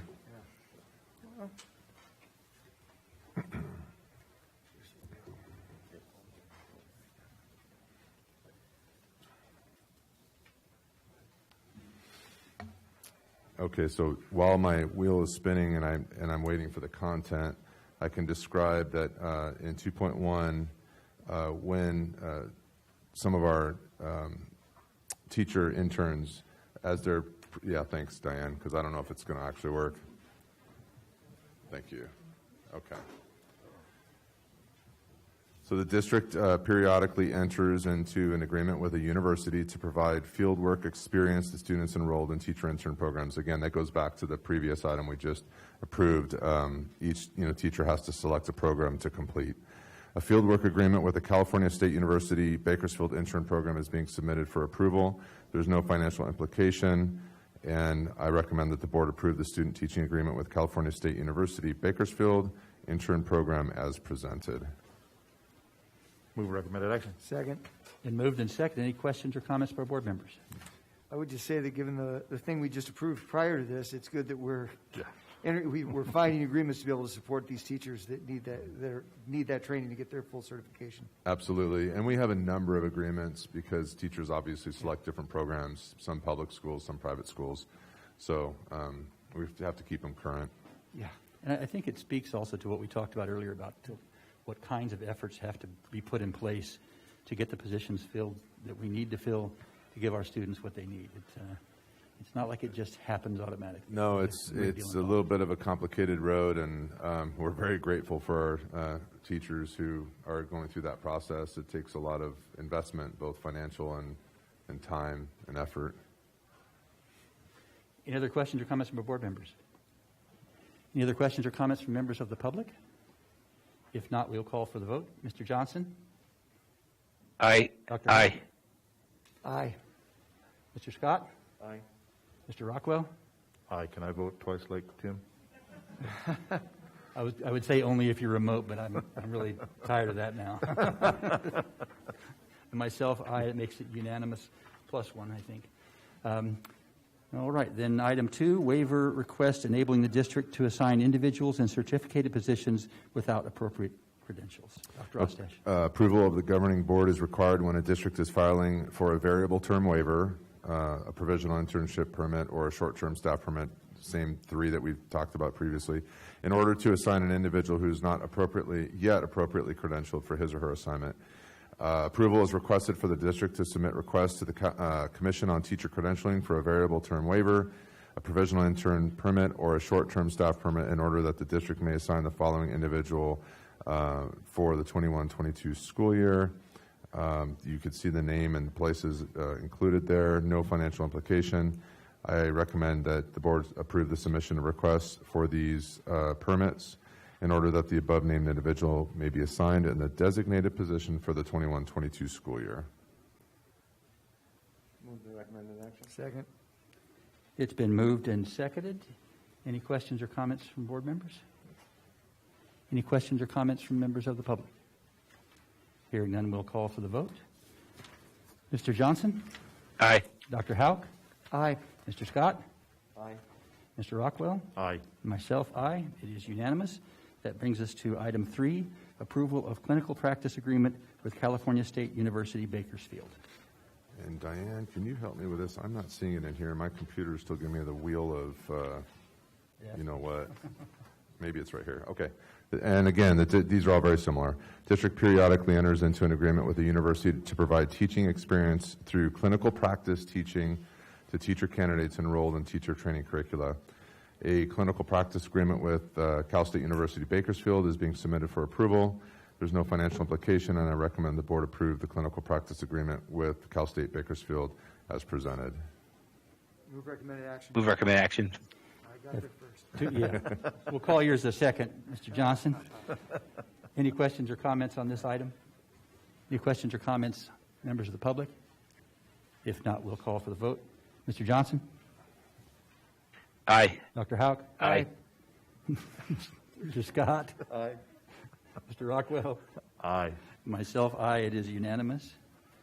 And that concludes our concurrent agenda and then moves us into... I have it. Let's see if I can keep this straight now. 9.1. 9.1. Nominations for CSBA Directors at Large for African American, American Indian, and County for the California School Boards Association Board of Directors. That's mine. CSBA Board of Directors is comprised of 21 regional directors as well as the officers of the association, any officer or director of the National School Boards Association who resides in California, and the president of the California County Boards of Education. In addition, there are 5 directors at large. The directors, along with the officers and members of the Delegate Assembly, are a vital link in the association's governance structure, ensuring that the association continues to effectively carry out its mission. Nominees for 3 CSBA directors at large, African American, American Indian, and county will be accepted until October 1, 2021. Any CSBA member board is eligible to nominate board members for any of these director at large seats. All nominees must serve on a CSBA member board, and each nominating board must certify that the nominee has consented to be nominated at the time of nomination. Election for these 2-year seats will take place during the Delegate Assembly meeting in December. And at this point, the board may, if it wishes, nominate candidates for the offices of CSBA Director at Large, African American, American Indian, and County. Anyone have any recommendations? Okay. Hearing none, then we will pass on that opportunity and move on to revision of the meeting calendar for 2021-22. Okay, let's see if my computer will keep up with us.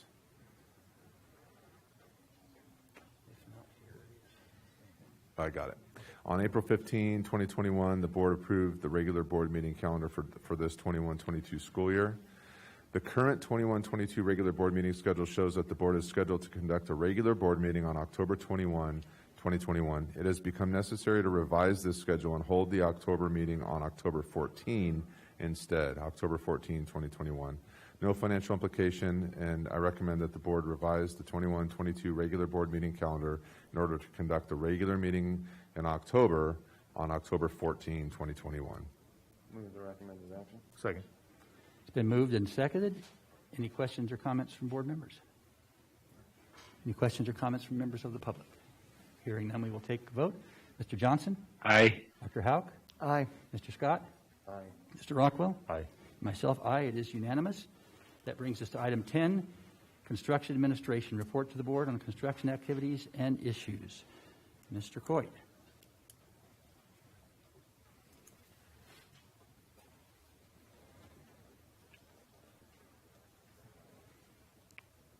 President Ferris, members of the board, Superintendent Ostash, staff, and community, I'm pleased to give this update on the status of the district's construction activities.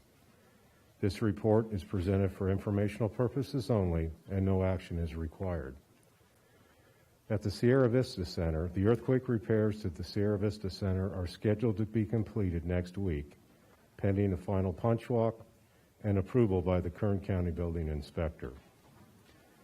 For VWIG School, with the completion of the VWIG fire line, we've begun working to close out the pending DSA projects that were still awaiting approval with the installation of the new fire line. For our bus yard, the SCE design team will be on site tomorrow to conduct utility locates and a site survey. Our architect and CM have developed preliminary plans and project estimates to be incorporated into the final SCE design. And for the new Richmond School, we are awaiting approval of our project proposal by the Office of Local Defense Community Cooperation Team. We are continuing with preliminary design of site work and buildings. Next week, geotechnical borings will be conducted by BSK. Work to complete the NEPA and lease continues on schedule with the Navy. Thank you. Thank you. Anybody have questions of Mr. Coit? Anybody in the public have questions of Mr. Coit on the new constructions? Thank you. And that moves us, Dr. Ostash, I believe, report to the board on the private LTE project update. Me one more I think time. you have exciting news. Huh? Yes, we have great news. Mr. Morrison, our Chief Technology Officer, is not able to be here this evening, so I will present this. Is that the great news? For him. No. Just checking. And this, of course, this item is presented for informational purposes. No action is required. And I know that Mr. McGowan back there has posted some great stuff. So here are some pictures that have been taken in very recent days. And of course, for the public, the private LTE project update is one of the investments that we're making as a school district using some of the funds that the federal government has provided. And we're providing a significant upgrade to connectivity within our community. Hold on one second, Mr. McGowan. So at the district office, all construction and installation work is complete. We're waiting for Nokia to activate our license, and then we will start testing. At Inyokern, all construction and tower work will be complete this week. Server room equipment installation and testing will commence on August 30. And at Fowler Elementary School, pre-construction meeting was held this week. Drilling and concrete foundation work scheduled to start September 1. And then at Las Flores Elementary School, the groundwork and trenching will commence next week. And then tower installation work will start after trench work is done. Okay, if you could move forward, thank you. These are pictures at the district office. You can see installing new fiber optics and the electrical box at the base of the district office tower. And then the next one here again at the district office, preparing the radio mount on the ground at the district offices. I know I saw at times, and here's the picture, there were at times three guys up in that tower. I don't know exactly how tall it is, but way taller than I'd be willing to climb. And so you can see those pictures there. And then preparing the mount on the ground at Inyokern there. Again, the fiber optics and electrical panel installed at Inyokern Tower. And then mount and radios being installed on the Inyokern Tower. And then that's it. So the amount of work and progress that's been achieved is just absolutely amazing, and we're really excited about bringing this online in the coming months. So we'll keep bringing you updates and let everyone know when it's fully operational. Mr. Scott. Dr. Ostash, I know we're aware of what we spent, but will you notify the public how much money this is costing us that we're spending on this? Well, as I recall, it's roughly about $2 million. And the outcome of this will be that initially, at minimum, half of our students and staff at any time could be on the wireless traffic. So in other words, if students are at home with a district issued Chromebook, I'm at a loss of words here, Chromebook, then it will connect. If they don't have reliable Wi-Fi at their home, it'll connect to cellular through the LTE, and it'll go right through the district network. So it's known as kind of bridging the homework divide. making sure that students, no matter where they live, obviously in the valley there are spots that don't have great connectivity, and this will bridge that divide. Thank you. Just taking advantage of the extra people we had tonight. Oh, yeah. So just trying to impart that knowledge on everybody. Thank you, sir. You bet. I think it's really exciting what we're offering our kids, and it's a long-term investment.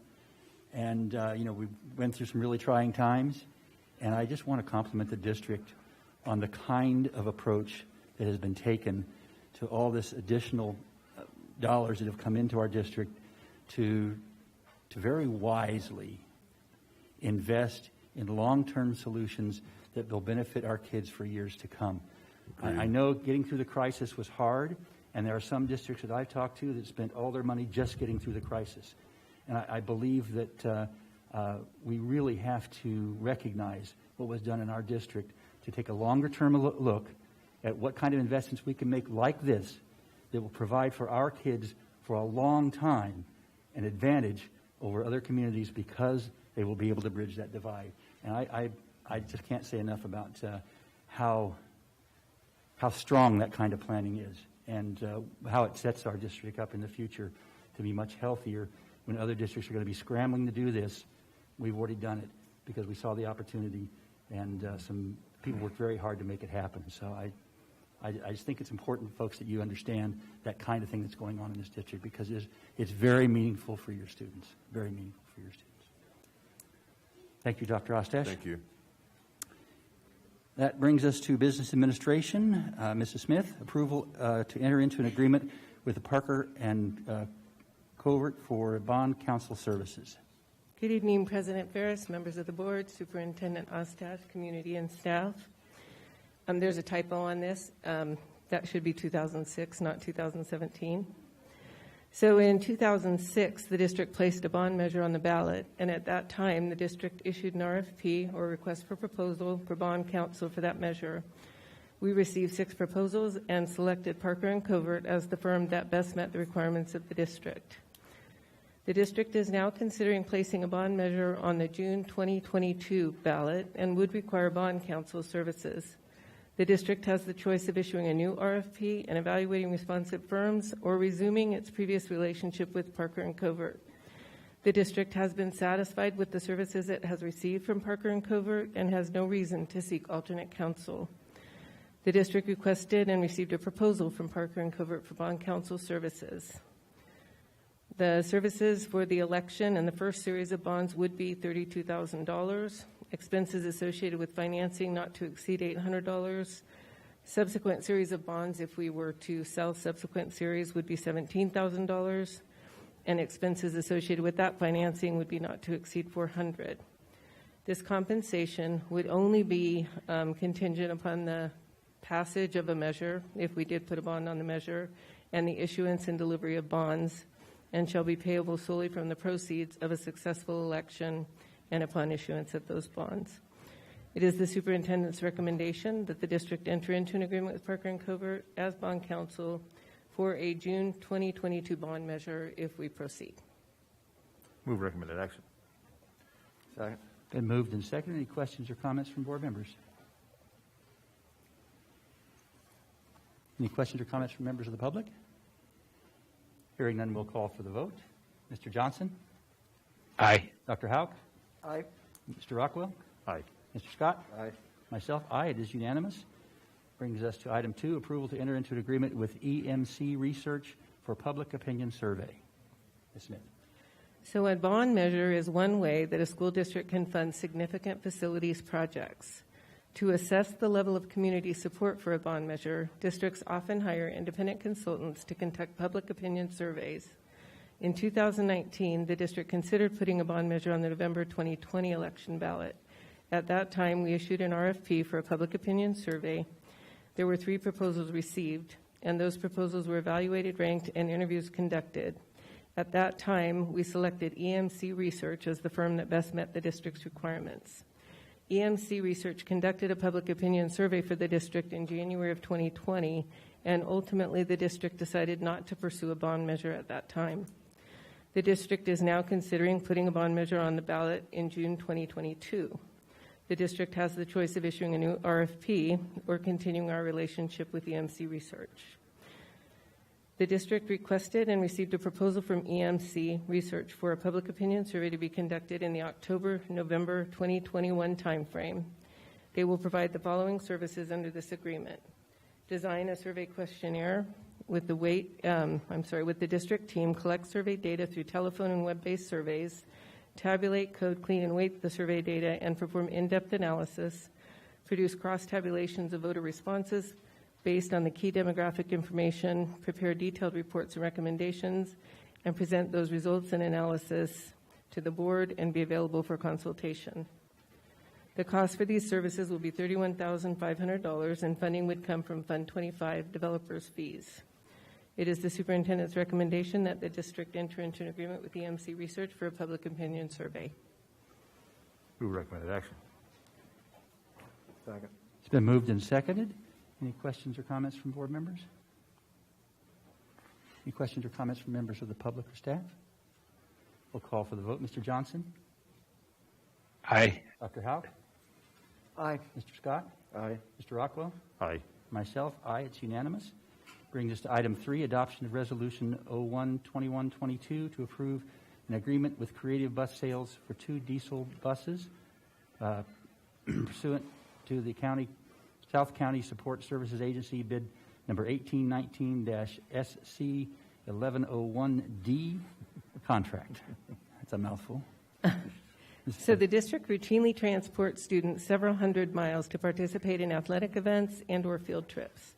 During the 2021 school year, the buses used to transport students to these events broke down on multiple occasions, causing concern to parents and staff.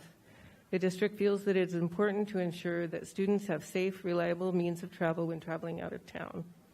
The district seeks to purchase 2 diesel buses to support travel to out-of-town events. Pursuant to Public Contract Code Sections 10290 and 10298, the governing board of a school district may, without competitive bidding, contract with suppliers that have been awarded contracts, master agreements, multiple award schedules, cooperative agreements, or other types of agreements with state agencies that leverage the state's buying power. District staff, in consultation with legal counsel, procured and reviewed a proposal for the equipment and services needed to purchase the buses from Creative Bus Sales. The proposal incorporates the terms and conditions established by the South County Support Services Agency bid. Approval of this resolution will enable the district to procure the buses pursuant to the terms of the contract as permitted by California Public Contract Code. The cost for the buses will be $394,792.98. Funding will come from Fund 01 General Fund. Currently, there are no grants or rebates available for the purchase of diesel buses. However, the district staff will continue to seek funding to offset the cost of these buses. It is the superintendent's recommendation that the board adopt resolution number 1-2122 titled Resolution to Approve an Agreement with Creative Bus Sales for 2 diesel buses purchased with the South County Support Services Agency bid number 1819 SC1101D contract as presented. Move the recommended action. Second. We have a motion and a second. Any questions or comments by board members? It seems like this is the first time in recent memory that we've paid full price for a bus, and it kind of hurts. Yeah, it was always nice to Remember that the state has moved to the electric bus arena, and that we received a grant for, I think, 90% funding for was it $450,000? It was $800,000 total for the 2. Yeah, so the total cost is $900,000 for 2 electric buses, and we received $800,000 from the Air Resource Board, and they've moved away from supporting the diesel buses. But given our remote location, given our current and near future need for transporting far distances, we've got to keep our diesel fleet recent. And also recall for the public and for the board that we have received grants for many diesel buses over the last 5 to 10 years. But I think it's the last 7, possibly close to 10 years, we've been purchasing with those grants special education buses. And these are for 2 of the full-size gen ed buses that can transport full bands and football teams and et cetera for those field trips. Yeah, no, completely understand. Like Yeah. I said, it's just sticker shock. Yeah. We haven't seen it for so long. So. Oh, yeah. Makes us appreciate staff when they're able to find those grants and decrease our liability on the cost. Mr. Rockwell. When do we anticipate the electric buses being in the fleet? So the purchase order has been sent to them after board approval at that last meeting, and it's about 90 days before they can get them, but we need to invest in the charging infrastructure before we can do anything with them anyway. So we're kind of not pressing that issue till we have the infrastructure in place and we figured out what the construction costs will be for the charging yard. And it's unfair of me to ask this, but off the top of your head, do you have a sense of when we expect that to be in place? Knowing the way things go, probably 6 months. We also have one more item for action for the board to consider, because we remember it was a two-tiered process. The board approved the concept and approved moving forward with the agreement with SCE for the electrical infrastructure, but we still need to bring to the board consideration for a recommended action for the type of installation, whether we go with the existing blacktop or if we do new concrete or new asphalt. And we've done the full analysis, and soon the board will make its decision based on, hopefully based on district recommendation, or we could always be sent back for more feedback. And so I think we'll be doing that in the next couple of months, next couple of meetings.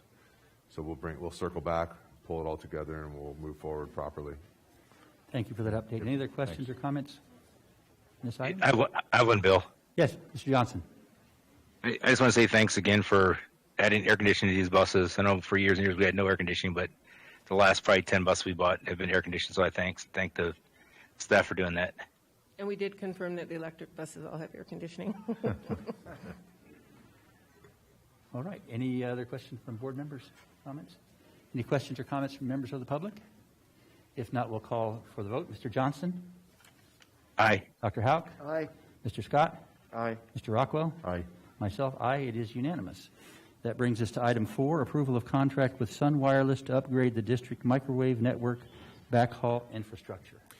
I actually believe I'm taking that one, right, Ms. Smith? I don't know if I put that in properly. You didn't. Okay. But you're welcome. Okay. Again, I'm filling in for Mr. Morrison this evening.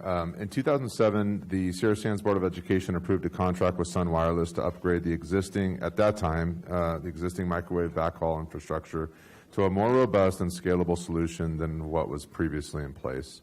The infrastructure solution that Sun Wireless provided has proven to be reliable and a robust system that has served the district very well for the last 14 years. The current system is starting to show signs of age after the 14 years of service and requires an upgrade to maintain reliable network connectivity.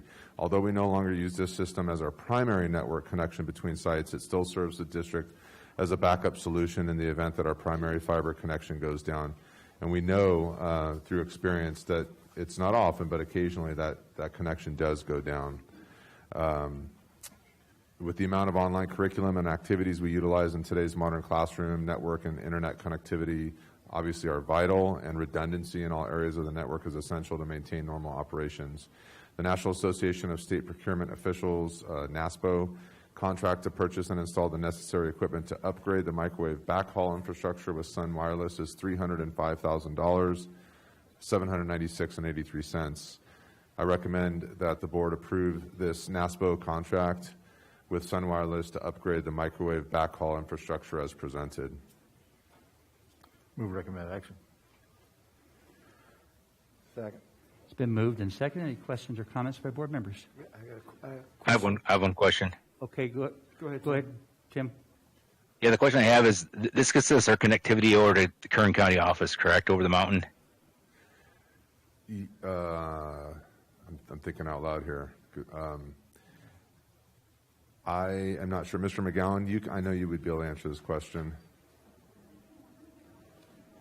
The reason why I'm pausing is because I know that with the Digital 395 project that we implemented in the last couple of years, our main internet goes through the Digital 395 fiber, and I'm not sure what our backhaul does. Good evening. It is actually an internal connection between the schools back to the district office. So then it would go through the pipeline through Digital 395, right? Currently it does as the primary connection. This would be the backup in case that goes down. Does that answer your question, Mr. Johnson? Yes. Thank you. You bet. Dr. Houck. My question, and I should have caught this beforehand. What fund are we paying for this out of? It doesn't say on here. General fund. It's general fund. General Just want fund. to verify that it was Yeah, general fund. thank you. Okay. Any other questions by board members? Any questions by members of the public, staff? And we'll call for the vote. Mr. Johnson? Aye. Dr. Houck? Aye. Mr. Scott? Aye. Mr. Rockwell? Aye. Myself, aye. It is unanimous. We will now temporarily adjourn the meeting of the Sierra Sands Unified School District Board of Education to convene the meeting of the Inyokern Schools Financing Authority. The only item on the agenda is the approval of the minutes. If they stand as presented, we will accept them, and we will adjourn the meeting of the Inyokern Schools Financing Authority and reconvene the meeting of the Sierra Sands Unified School District Board of Education to consider the consent calendar. Move entire consent calendar. Second. Consent calendar has been moved and seconded. Are there any questions or comments from board members? Are there any questions or comments from members of the public? Seeing none, we'll call for the vote. Aye. Mr. Johnson, thank you. Dr. Houck? Aye. Mr. Scott? Aye. Mr. Rockwell? Aye. Myself, aye. That makes it unanimous. That now brings us to future agenda item. I believe we did have a issue for a discussion on a future agenda item of the consideration of taking a position on the redistricting. Is that something we have consensus on the board that we would like to do? Yes.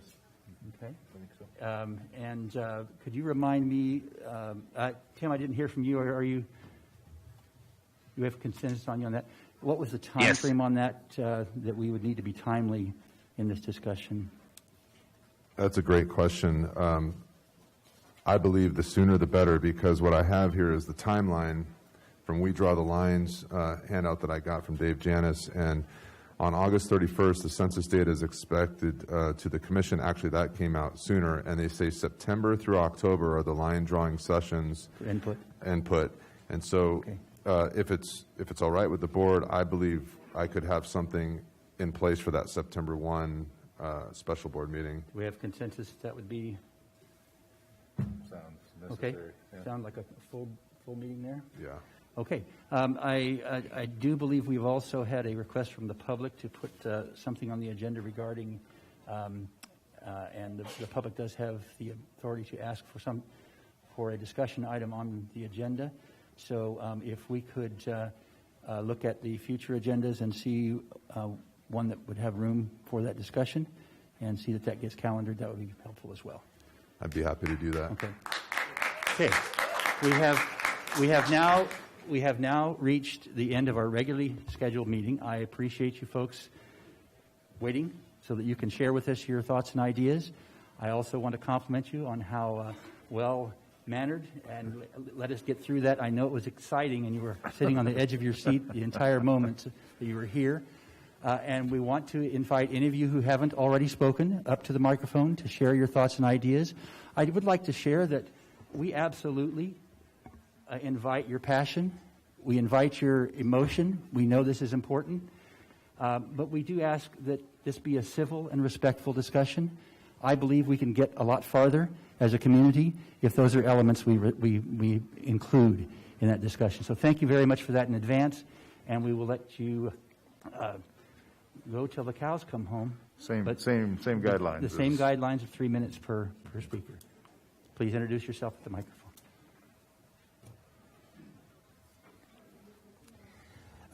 Good evening, Board and Ridgecrest. My name is Wallace Martin.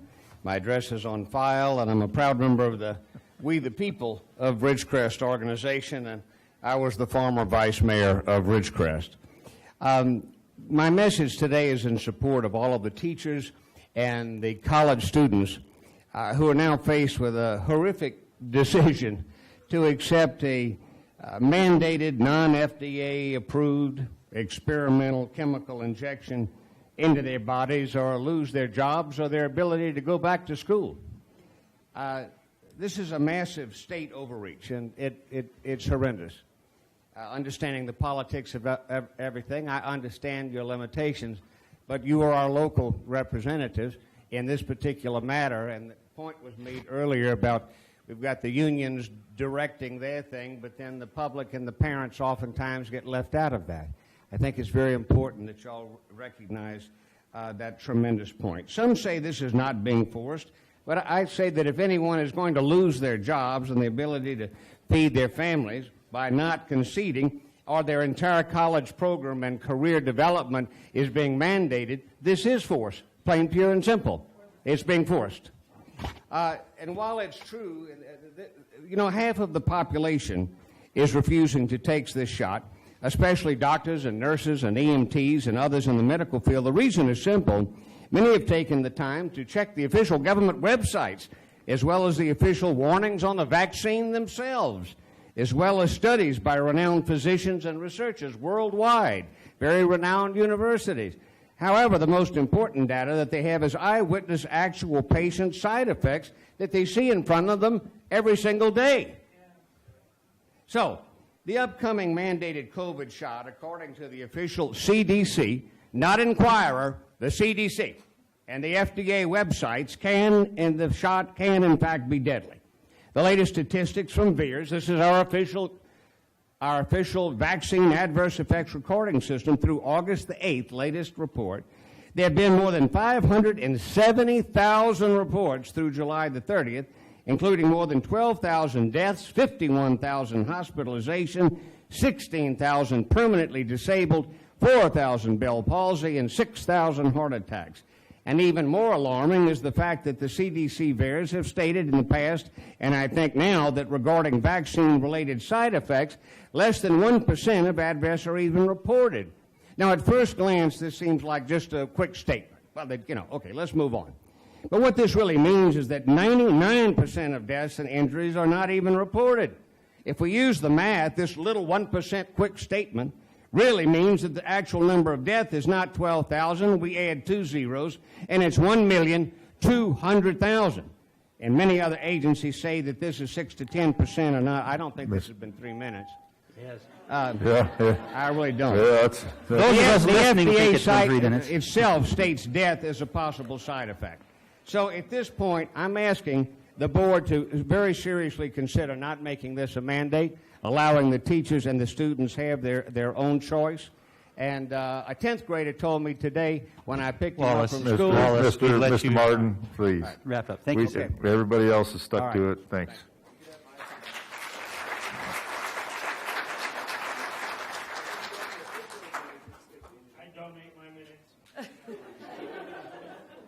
My name is Tammy Jones. I live on Springer Avenue, Ridgecrest. I'm about truth and facts. In researching information regarding masks, I have discovered a lot of information, and I purposely looked at resources that both promote masks and those that discourage masks. The resources that promote masks always gave vague statistics and medical evidence. Some studies were even done on mannequins with breathing machines. This information was always backed with guilt-tripped and political-motivated narratives. However, the majority of resources that discourage masks gave clear, precise statistics and medical research, actually dating back decades, as the study of wearing masks in the medical fields has been studied for decades. I discovered many things I was not aware of and was alarming, such as the common paper masks that most people were wearing and the ones that are passed out at the schools have been found to contain graphene and asbestos-like fiber. Children have stated that they have cat hairs in their mouths, which turned out to be these asbestos-like fibers. They contain formaldehyde, hazardous fluorocarbons, and perfluorinated chemicals, PFCs, which are deliberately applied to masks as fluid repellents. PFCs are often used in fabrics for protection, but are not intended to be inhaled. Plastic surgeons warn of prolonged pressure on ears, hiding teachers' lips and muffling their speech, make it harder for children to develop linguistic skills. We rely on facial cues. We are more likely to misinterpret one another. This is particularly an acute problem in children with the autism spectrum. How do we expect our children to develop social skills when they only see masks? We are not a country or a culture of mask wearers. Our society relies on visual communication and smiles. Studies have also shown that parents are reporting children are having more headaches, difficulty concentrating, hypoxia, increased reluctancy to attend school, unhappiness, malaise, impaired learning, drowsiness, fatigue. Masks are breeding grounds for infections from bacteria such as MRSA, mold, fungi, and acne. 3 minutes do not provide me enough time to dig deeply into this. I would be more than happy to provide you with a spreadsheet of all this information. In conclusion, mask mandates make absolutely no scientific sense. When this all began, the lack of knowledge justified some of the mandates. With scientific knowledge, that excuse has vanished. It is clear long ago that these mandates no longer have validation, and we must have the courage to draw the line in the sand and stand as a community. The parents who are responsible and who know their children the best have the right to decide if their child should wear a mask or not. I would hope we all would remember when we were children and how we would feel if we had to do this. Please just let us see our children's smiling faces and let them breathe. Thank you.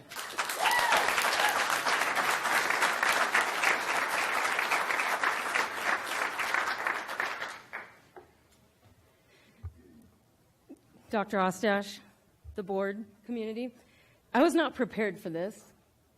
I'm not here with statistics. Can we get your name and address, please? Oh, I'm sorry, Vicki Peach, district employee, 18 years.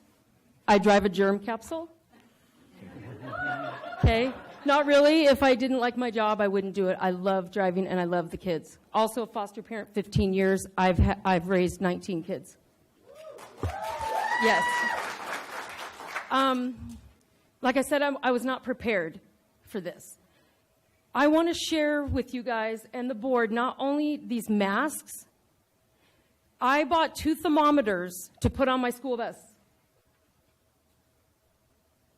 A digital and then a regular one with like the mercury stuff in it. 110 degrees on my bus. My route causes me to be on that bus from 12:30 until 4:30 in the afternoon in the hottest part of the day with no break. I have to squeeze time in to go to Fowler, to sit in the cafeteria to cool down because I am in the Easy Bake Oven. Granted, we know it's hot. I've been here 47 years. But with these masks, it's even worse. Any of you that wear glasses, I've seen you guys take your glasses off for whatever reason. I try not to wear mine. Your glasses are steaming up. We have drivers that this is happening to, not only with the heat. I've been accused of yelling at students because they can't hear me. We are passing out up to 25 masks in the mornings when parents already know that one of our policies are to wear masks to school. I'm having to give out masks after school. What's happening to these masks? I don't get it. Like I said, I was not prepared for this. I have spent 3 evenings barely eating at home which is a good thing, because I got overheated 3 days ago to the point that I felt lightheaded driving. I am also a state certified behind the wheel instructor. We are working under extreme heat conditions that are being, it's all over the news. It's on Facebook. You just, weather, Ridgecrest, and you're going to see that. We're talking about the new buses. I'm absolutely thrilled. The air conditioning, imagine driving down the street, open your door, you're letting off 1 to 25 kids. You close that door and you drive a few blocks down, even if it's a quarter of a mile, half a mile. How long does it take for that vehicle to cool down? This is a serious problem. I want to breathe, and so do our kids.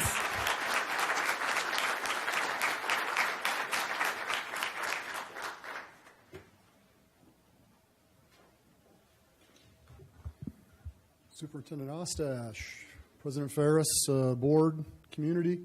My name is Butch Zesis. I live at 1327 Sunland. I do not have kids in this school, but I've been in this community most of my life. And I had stuff prepared. Most of what I was going to say has already been spoken, so I don't want to repeat a whole lot of things. But 2 questions I want to leave you with. Have any of you guys ever read any science supporting any of the stuff we're being asked to do by our government?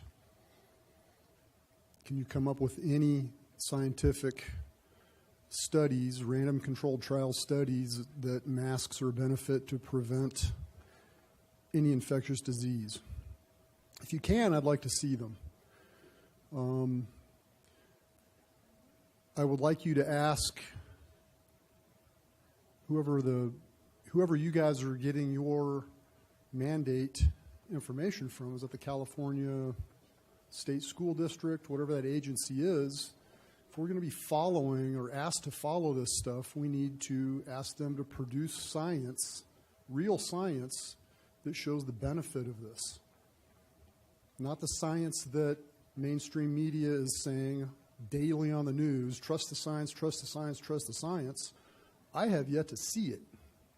Now, if you take 5 minutes and do a Google search, there are dozens and dozens of mask studies out there that negate the efficacy of wearing masks for viral protection.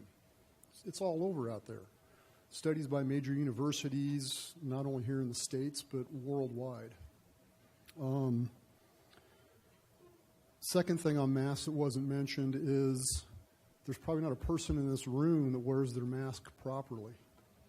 The moment you put that on your face and then you touch something and then fiddle around with your mask, you've just loaded a bunch of bacteria on it, whether you realize it or not. So proper PFE wearing, you put that mask on and touch it, you really ought to take it off and throw it away because it's really doing you no good. A great visual representation of the efficacy of how masks filter, if none of you have done it or none of you have seen it, wait till it gets cold this winter and go outside and put a mask on your face. If it's cold enough, you're going to see when your breath condenses, where that air goes. If the mask is tight enough, or if it is possible that it would filter enough air, then you're going to have real difficult time breathing. And that's why the CO2 numbers that people do this testing on are so high with a mask on your face for 2 minutes. We'll leave you with a quote. Thomas Jefferson: "There is no justification for taking away individuals' freedom in the guise of public safety."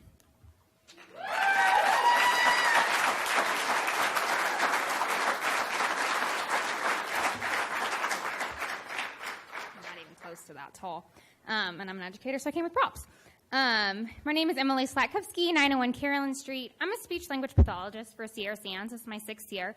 And I have some concerns that I'd like to share about how the current mask mandates are going to affect the quality of the therapy that I'm providing to students on a daily basis.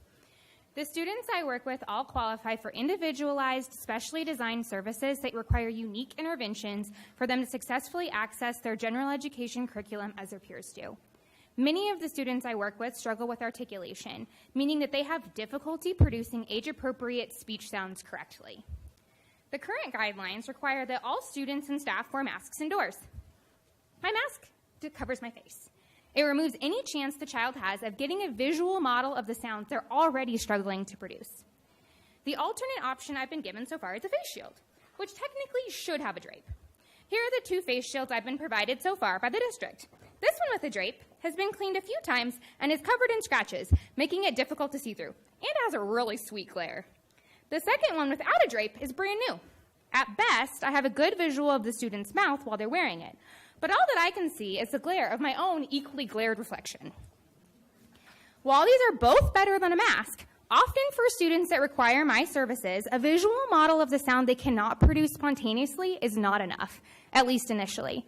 A typical speech session may include items such as gloves, or a tongue depressor, a Cheerio and M&M to get their tongue in the right place, or a straw to make sure the air is coming in the right place, to help provide tactile feedback for the sounds that they're working on. None of these tools are possible while wearing a mask or a face shield. This is just a brief example of how the therapy I provide will be affected. This doesn't even factor in the effect on students' pragmatic abilities, seeing facial expressions, reading body language cues, or the phonics instruction within the general education classrooms for all of our students. I'm not sure that there's a perfect solution to this problem, but I think it's important for the district to realize that the current guidance is not appropriate in all situations. All students need a visual model for any new sounds they're learning, and many require more than that. The current guidelines and procedures in place do not allow for any professional judgment to help students in the most appropriate ways possible. Thank you.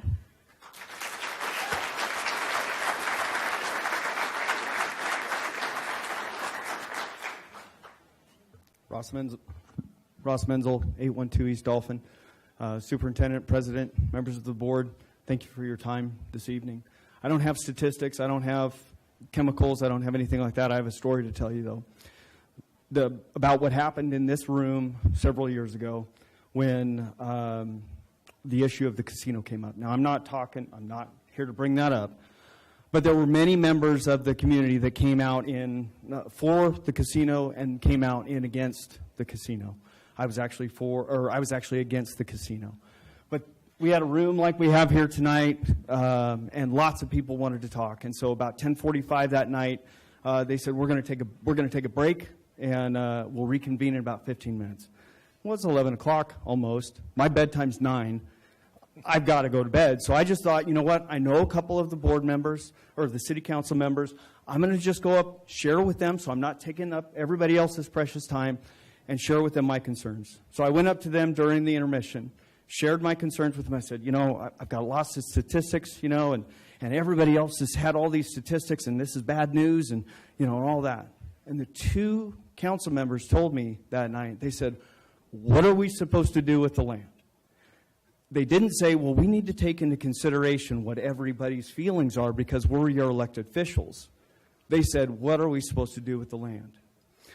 So what I'm asking you guys to do tonight is to take into consideration what everybody has said, everybody's comments here tonight, the fact that we want freedom for our children, for ourselves, for our students. And remember that you are elected by us, not the government. Okay? That's what I'm asking you to do. Thank you for your time.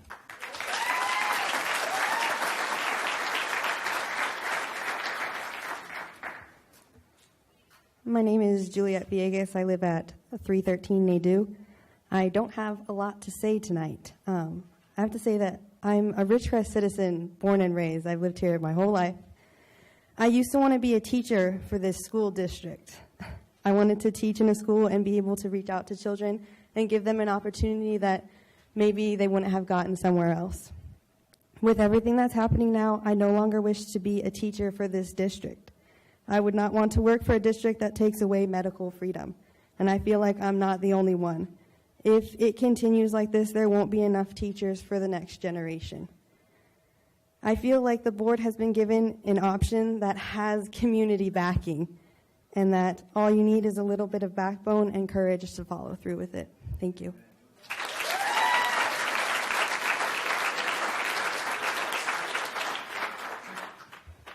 My name is Kathy McCoy. I live at 812 East California Avenue. I am a teacher in this district. I've taught for 22 years. This is my 18th year here in Sierra Sands. And I want to say thank you very much to the board for making sure that we are all safe in our schools. I want to say thank you for following the science, the actual science, the science that is provided by the CDC and people who have been doing that job for quite a long time and know what they're talking about. So, yeah, no, they do. I will reiterate my request to be respectful. They do know what they're talking about. Anthony Fauci has been doing this job since he worked to stop the AIDS crisis. So I really appreciate that you are doing the things that need to be done to keep us safe. My students in my classroom seem to feel safe. They seem to feel happy. They seem to feel that they are being engaged. I don't see any of them tell me, gosh, I can't see you smile, therefore I don't know how you feel. I think that we communicate that just fine. As someone who is actually in the classroom working with students, they don't have a problem. They're wearing their mask. So, and I'm not sure why we're laughing, because they don't. Excuse me. Pardon me? We've let everybody speak with respect and listen to what everybody has said. We ask you to do the same. Right. I know in this room these are not popular thoughts, but I have my ability to communicate my thoughts too. I have that same freedom. So again, I want to say thank you, and I appreciate what you're doing for our students and for the people working at your school. And I want you to know that not everyone in this room is here because they want the masks to be gone. Thank you.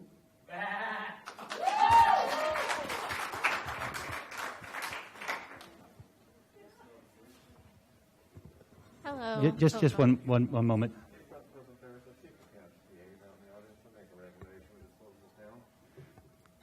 Okay, so there's been a recommendation by a board member that if we can't be respectful, we'll quit the public hearing.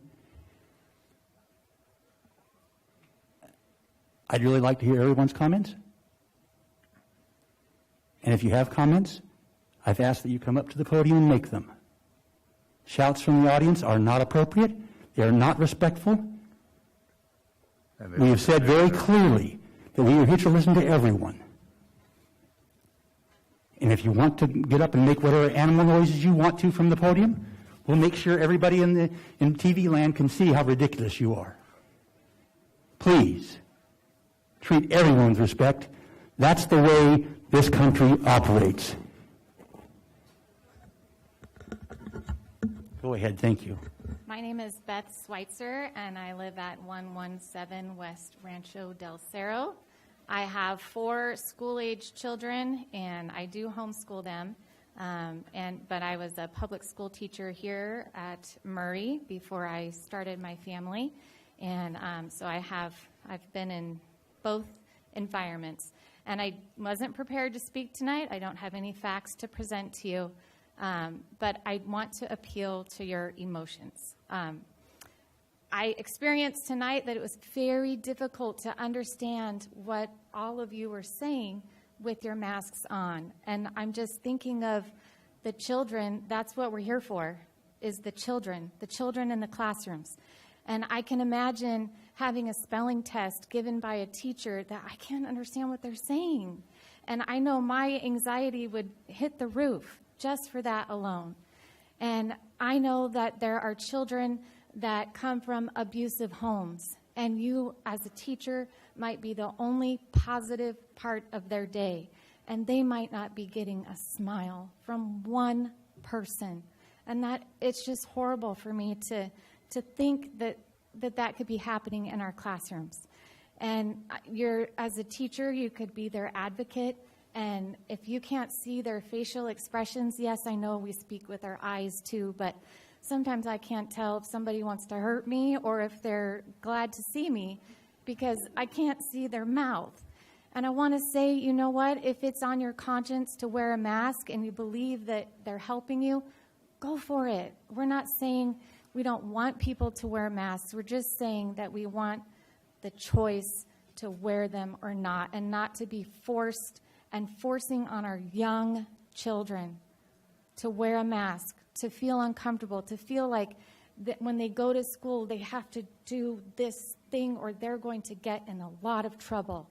Let them make the choice. Let the parents of the children make the choice. We all have a conscience.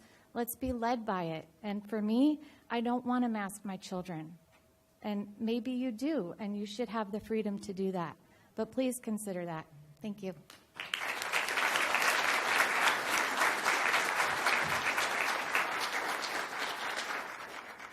Hello, my name is Cynthia Allen. I live in 218 South Lilac here in Ridgecrest.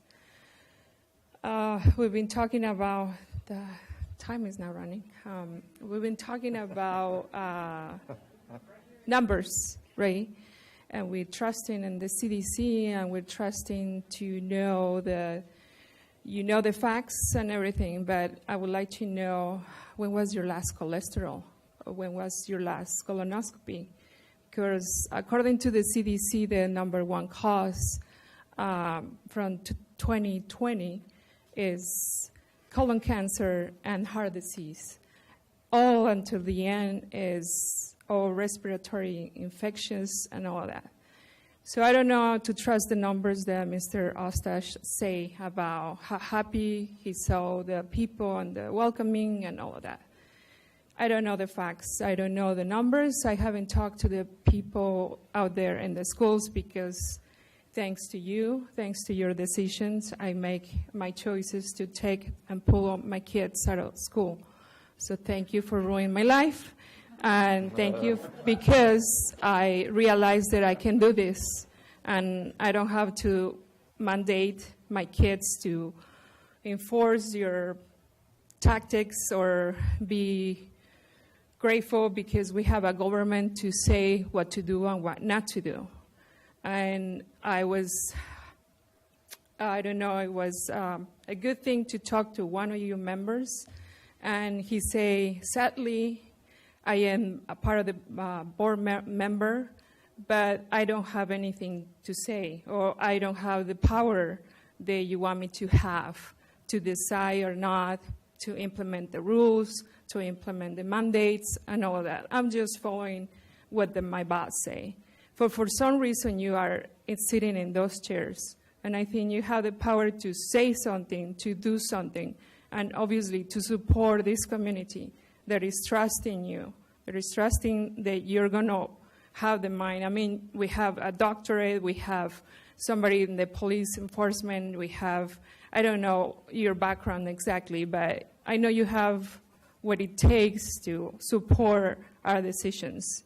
I know you probably are afraid to lose your job because, God forbid, you are against the mandates or anything.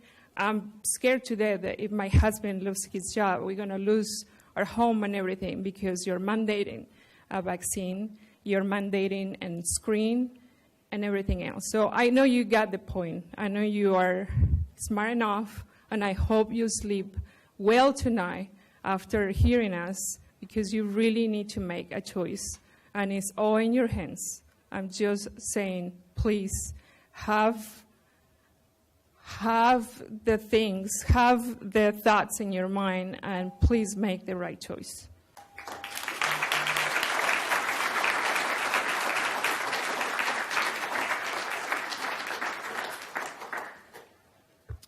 My name is Laurenzesos. I live at 1327 South Sunland Street. I don't have much to say. I just want to end this out with something that we probably should have started with. So if y'all would join me in prayer. Heavenly Father, thank you for allowing us to gather here this evening, and thank you for allowing us to live in a country where our opinions can be heard, our opinions can be voiced. And I just want to thank you again for just allowing us to be here this evening, and that our opinions can be heard, and that we could use our opinions and our voices to preserve the freedom that you have so graciously granted us in this amazing country. Amen.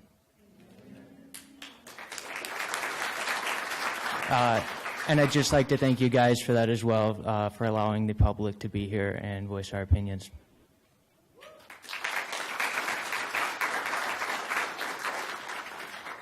Sorry, I know you guys thought that was it, but Holly Ferris, 449 Lorianne, greetings. Sorry, I'm not dressed appropriately for this. I just came from a birthday party, so glad I made it in time. We've had a lot of talk about freedom and the Constitution and lots of things like that. I think we all have our own ideas of that, and I'm not discounting that at all. But what I would ask of you as educators is we want to educate our children on how to manage risk, on how to manage their personal behavior, not live off of mandates, not live off of being told what to do and how to do it based on the little chance that something awful could happen. We deal with things minute by minute that could turn out horrible.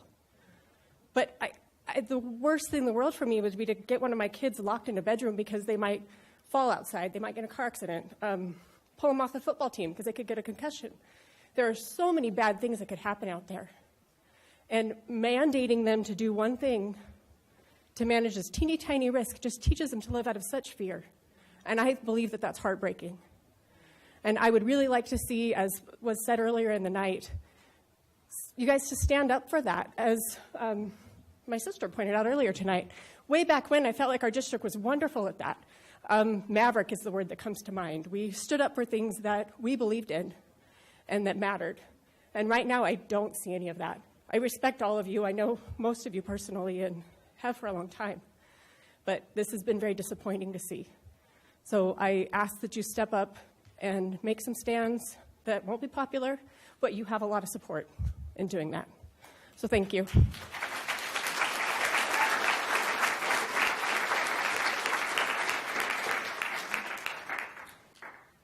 My name is Karen Taggart. I had no intention of speaking tonight, but after hearing everybody and seeing, the passion behind everybody when it comes to their children, when it comes to their jobs, their livelihood, there's a lot of people out there who are far more worried about their jobs than you guys are. And they're the people who elected you. They're the people who picked you to represent them and to represent their children, especially, which everybody, we all know how passionate people are about their children. And I feel like, again, this is in your guys' hands, but you have all these people here that are backing you, all of them. And again, nobody has authority to take away our medical freedoms and to take away our children's medical freedom. And I beg of you guys to please take into consideration, the things these people are saying tonight. They're saying it because they love their kids and they care about what happens to them and they care about their futures. And I think, again, they've elected you guys for a reason. They put you here. They chose you to be the ones to represent them. And I think it's fair to ask, that you guys represent the community, and we are here to back you. Thank you.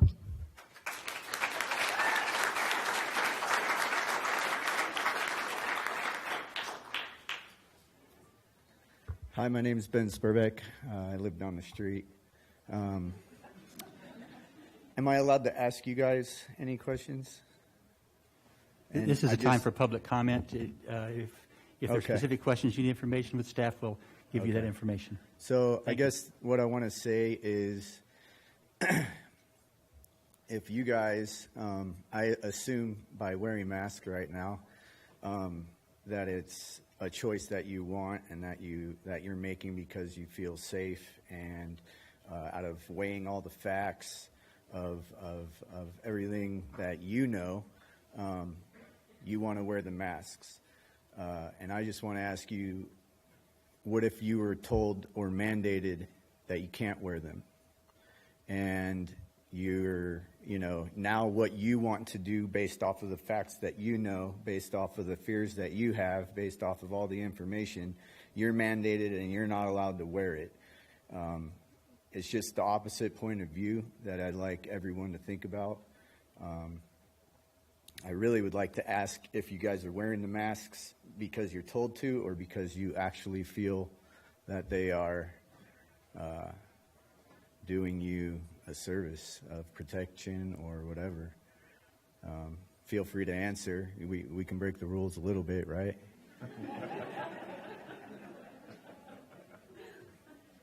All right. Thank you.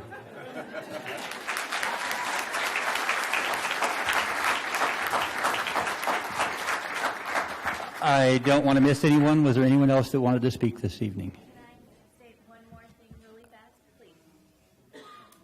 please? You've had your time. If you want to get the message to us, you can write it down and get it to us. But I appreciate. Yeah, I'll share. Can I? Go ahead. If you haven't spoken already yet. I just want to reiterate. My name is Amber Grote. I'm at 816 South Lakeland, and I just want to reiterate what has already been expressed to you as far as the gratitude in the position that you guys are all in to make the decisions that you're making. I can't imagine being in that place, making a decision in such a time as this, when there are things to consider, all sorts of facts to consider, when we all are trying to care of the livelihoods of one another and ourselves and our children, and taking into consideration all the facts, right? So science and opinions as well, because empathy does matter. So I appreciate the fact that you are taking into consideration everything on both ends and doing what you think is best. So thank you so much for taking these positions. Thank you so much for hearing us and for calling us to respect one another and to hear each other out. Thank you. Anyone else want to speak this evening? Thank you so much for being here. Our country is great because of the participations of its membership. Thank you so much for your participation tonight, and have a good evening.